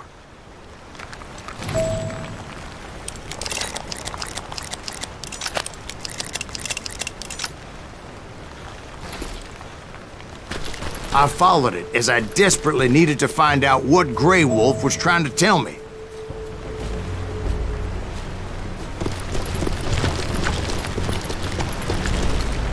But it was like that son of a bitch disappeared into thin air.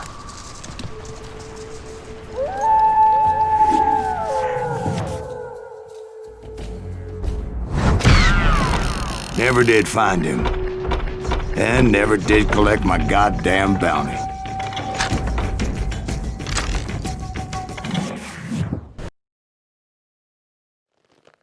Thank you, darling. It's interesting how the truth can sometimes seem might malleable, depending upon your point of view. Like how those dime novels make you out to be something you're not? Jack, don't be starting trouble. No, he's right. They do tend to exaggerate. Did they exaggerate your part in taking down the Daltons? Well, I was there in the flesh, boy, so I saw what happened firsthand.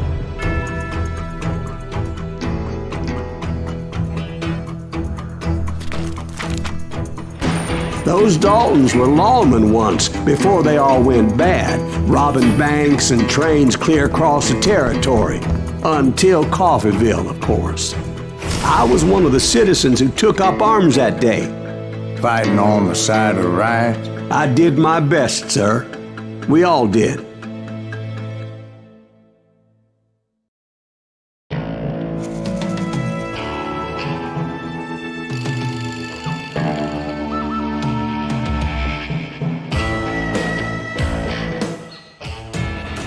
It was early morning. One of my friends was a local gunsmith, and he handed out firearms to anybody who'd take one. You see, the Daltons got it in their heads to rob 2 banks at the same time. 2 banks on the same damn street. Story was Bob Dalton's girl was always writing about how he had no ambition. Or you're nobody next to Jesse James, she'd say. Finally, the bastard took his brothers to Coffeeville just to shut her up. Well, the locals recognized the Daltons right off.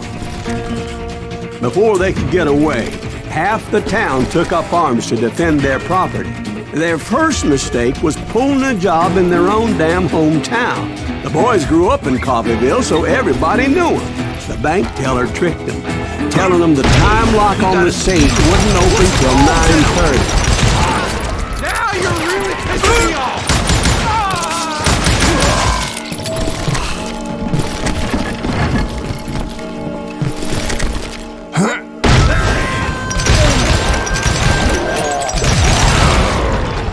The brothers paid dearly for their stupidity, but everybody knows they had it coming. There's more to it than that.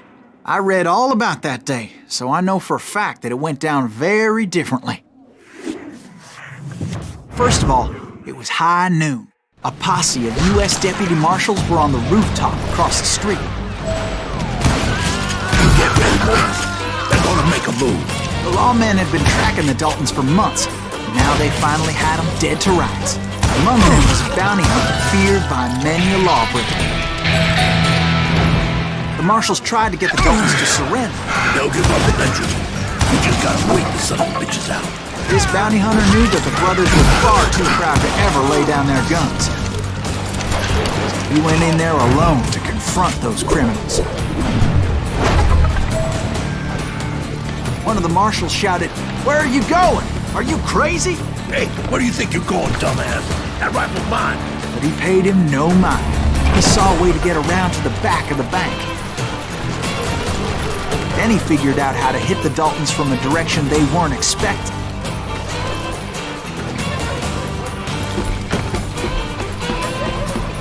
From above. Fortunately, a water tower was right there. A moment later, he was climbing up a steep ladder, laughing at danger as he did. It was brave men like him who risked their lives to tame this wild country.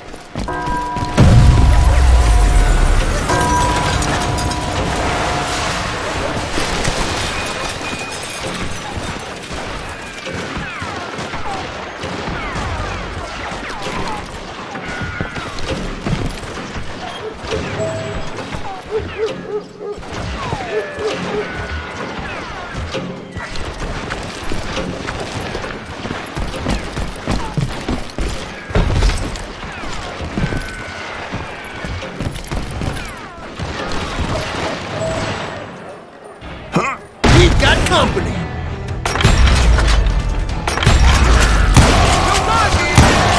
Heroic men like him, who did what other men couldn't or wouldn't to make this country free. Like Jim Bowie and Davy Crockett, who died defending the Alamo.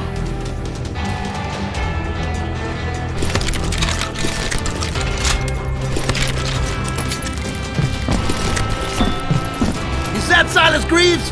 Son of a bitch!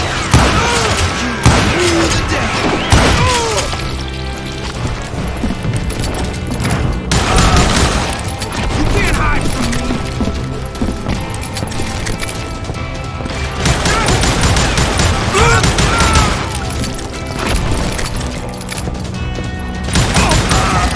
Did that asshole just kill Red?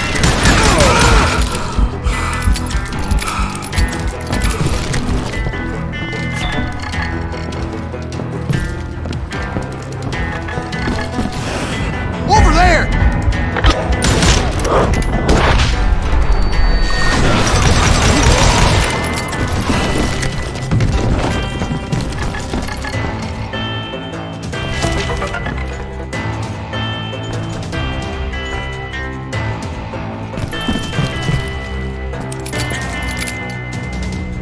That's Silas Greaves! What the hell? Blam! Blam! He came away victorious, taking down those thieving Daltons.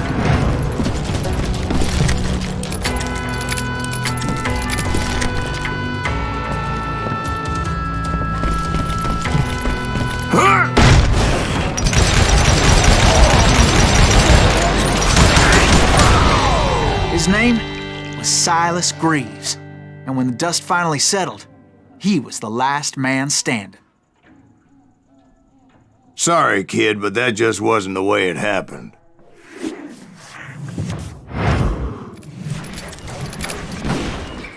It was early evening, not high noon.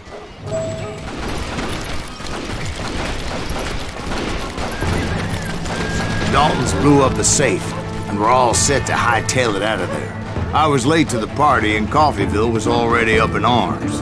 Those pathetic deputies surrounding the bank were dropping like flies.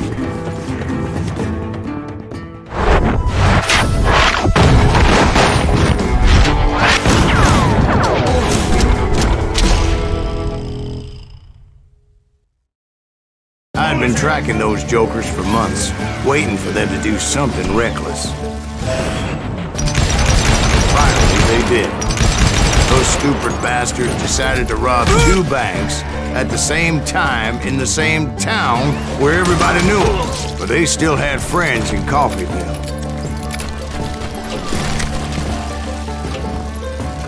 What are you gonna do?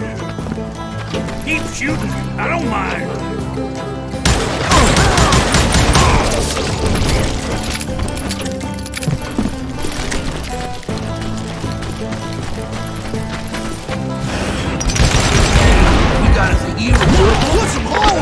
And those friends came after me like a pack of wild dogs. Tooth and nail. They were coming at me from all directions.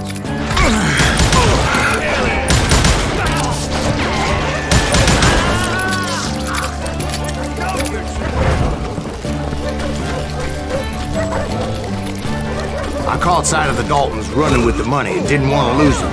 Problem was, they knew the town better than I did. To top it off, I found myself in the middle of another shootout entirely.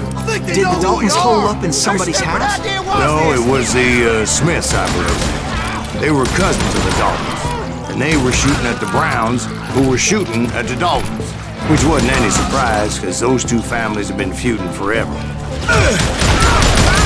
And since the Joneses are related to the Browns, they shot at the Smiths, pissing off the Heimhoffers, whose daughter recently married a Smith. Well, bullets were flying every which way as all the old feuds and cans caught fire all at once. There was a hell of a lot of pissed off people in Coffeyville that day. But that's just the way life is sometimes. Shit happens.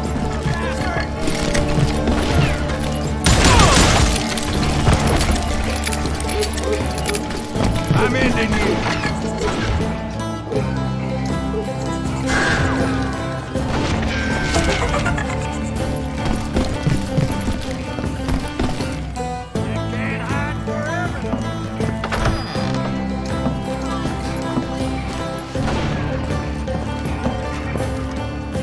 It's you or me.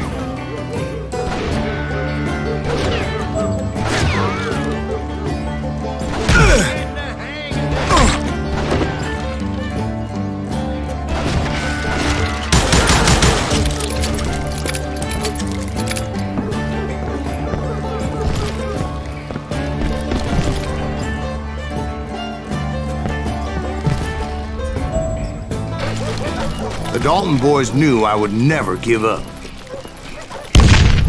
Those Daltons weren't the sharpest knives in the drawer, but they always stood together. They set a trap to slow me down and allow at least 2 of them to escape.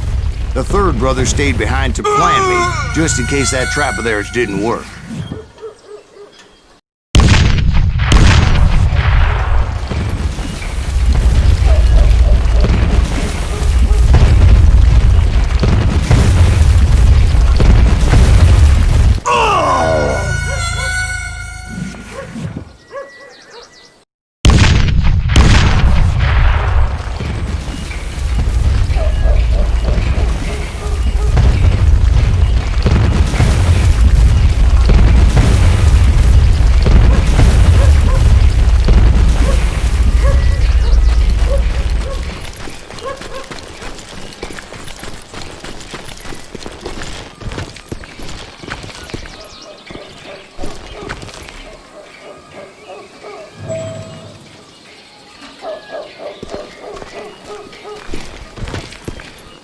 Was Emmett, the youngest, and he decided to stand his ground and face me down. I ain't afraid of you, Silas Reeves. This is where it ends for you. He was determined to protect his brothers. I understood how he felt. Taking me on all by his lonesome wasn't exactly a recipe for a long life.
But Emmett Dalton survived the robbery in Coffeyville. He's the only Dalton who did.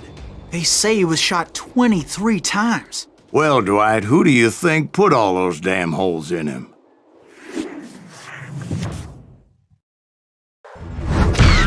But I have to admit, that boy had grit.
We'll get those suckers! It took me a couple of days to track the Daltons down. They can't get away with this! And in that time, a whole posse of local vigilantes offered to lend a hand.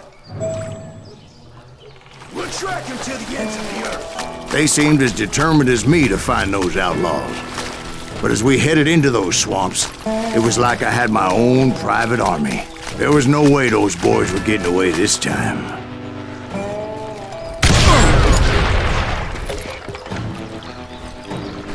It was early fall, right? Beautiful time of year. At least you had the weather on your side. Not by my recollection. It was damp and foggy as hell.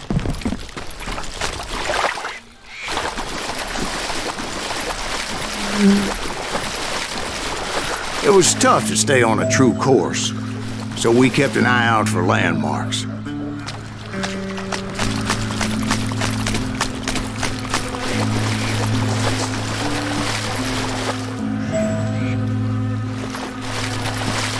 It was autumn. The maple trees were in full color, red as blood.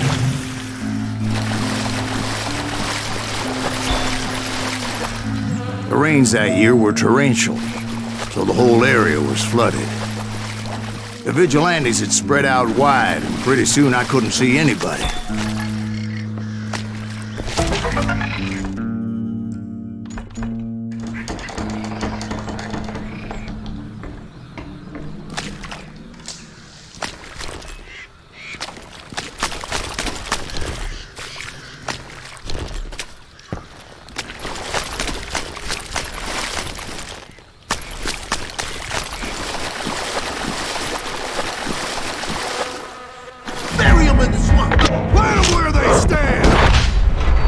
Except for some bitches ahead of me wanted to do me harm, so I had to face them alone. I wondered why my compatriots didn't come running when they heard the shots. Come out!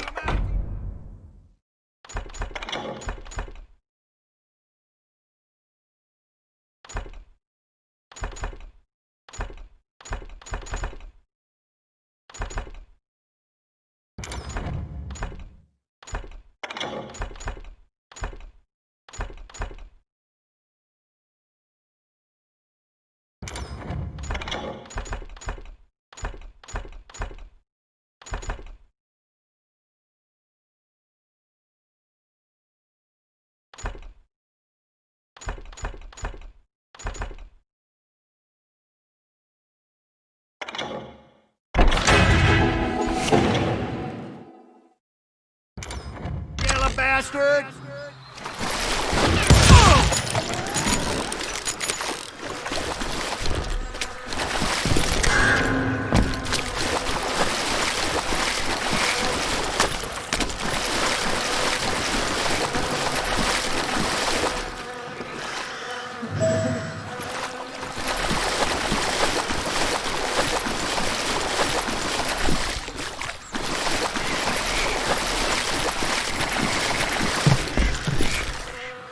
So did you find the Daltons? Not yet, but I did have the questionable pleasure of meeting a few of their friends.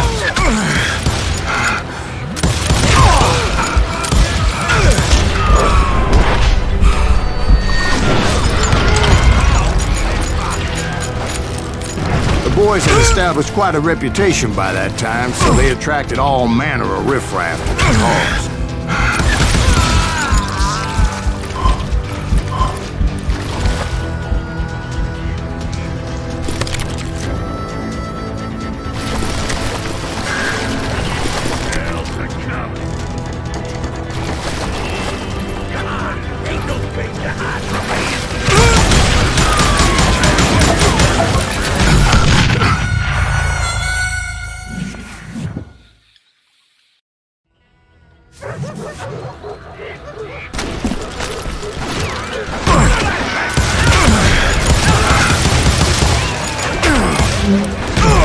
I'm done with you!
Point being, I was under serious attack, and my reinforcements was nowhere to be seen.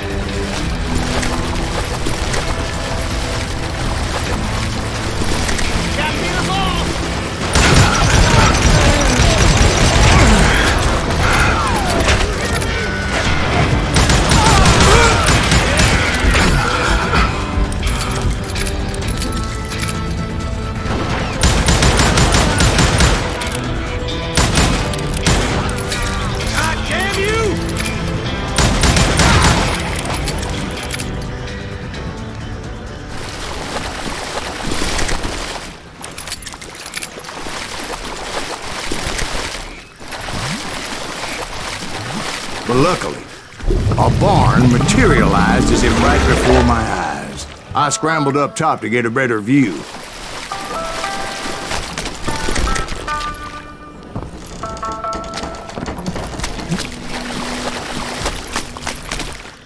But just ended up falling inside. So, how did you get out? The barn doors was open. About right then, I saw some suspicious characters running for the bushes. Of course, I followed them. But that goddamn swamp was like a goddamn maze, and pretty soon I had no goddamn idea where I was. Steve? So I just started walking, and pretty soon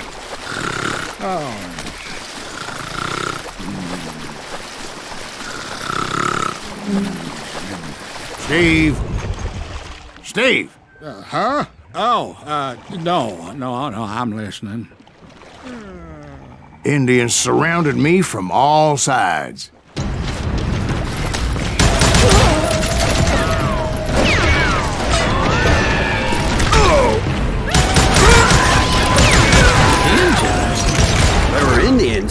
No. I just wanted to make sure Steve was paying attention. Now, where was I? You were following the Daltons through a swamp? That's right. See, Steve? Dwight's paying attention. No, I'm listening. I was just resting my eyes. So, where was I? The Daltons. Right. See, there's a reason so many outlaw gangs are made up of brothers. Being a brother is a very sacred thing. It's a bond like no other. Bounty hunters! Stop that, son! So did you ever find the damn Daltons? Not yet, but I did find a few of their cousins. You Kansans breed like rabbits. More Smiths or Highlanders or who knows what. But hell, what's more important than family? I bet Ben knows what I'm talking about. Bury him in the swamp!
Keep shooting. I don't mind.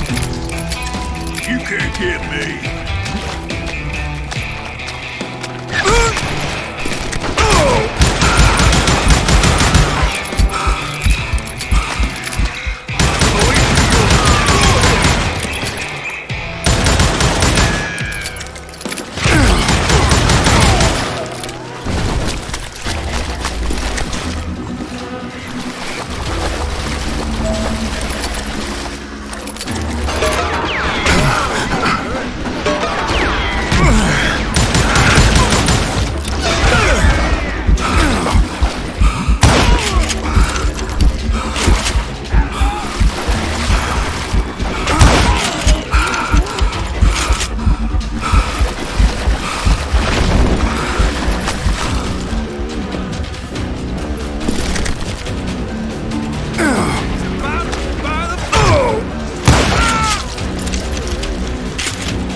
Those Dalton boys were out there somewhere, standing together against anyone who would threaten them.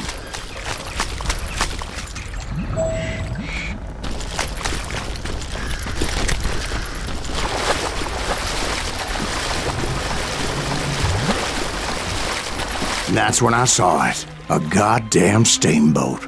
A steamboat in a swamp? Yeah, Steve, but this wasn't much more than a wreck, really. But how'd a damn steamboat end up in the swamps? Guess it floated off during the flood of '89. Now, was it a stern-wheeler or a side-wheeler? What? Does that really make a difference, Steve? It was a steamboat with a goddamn army on board. It was then that a fusillade of bullets come raining down from on high, and those vigilantes who accompanied me weren't anywhere to be found. But among those men that were shooting at me, I thought I saw some familiar faces.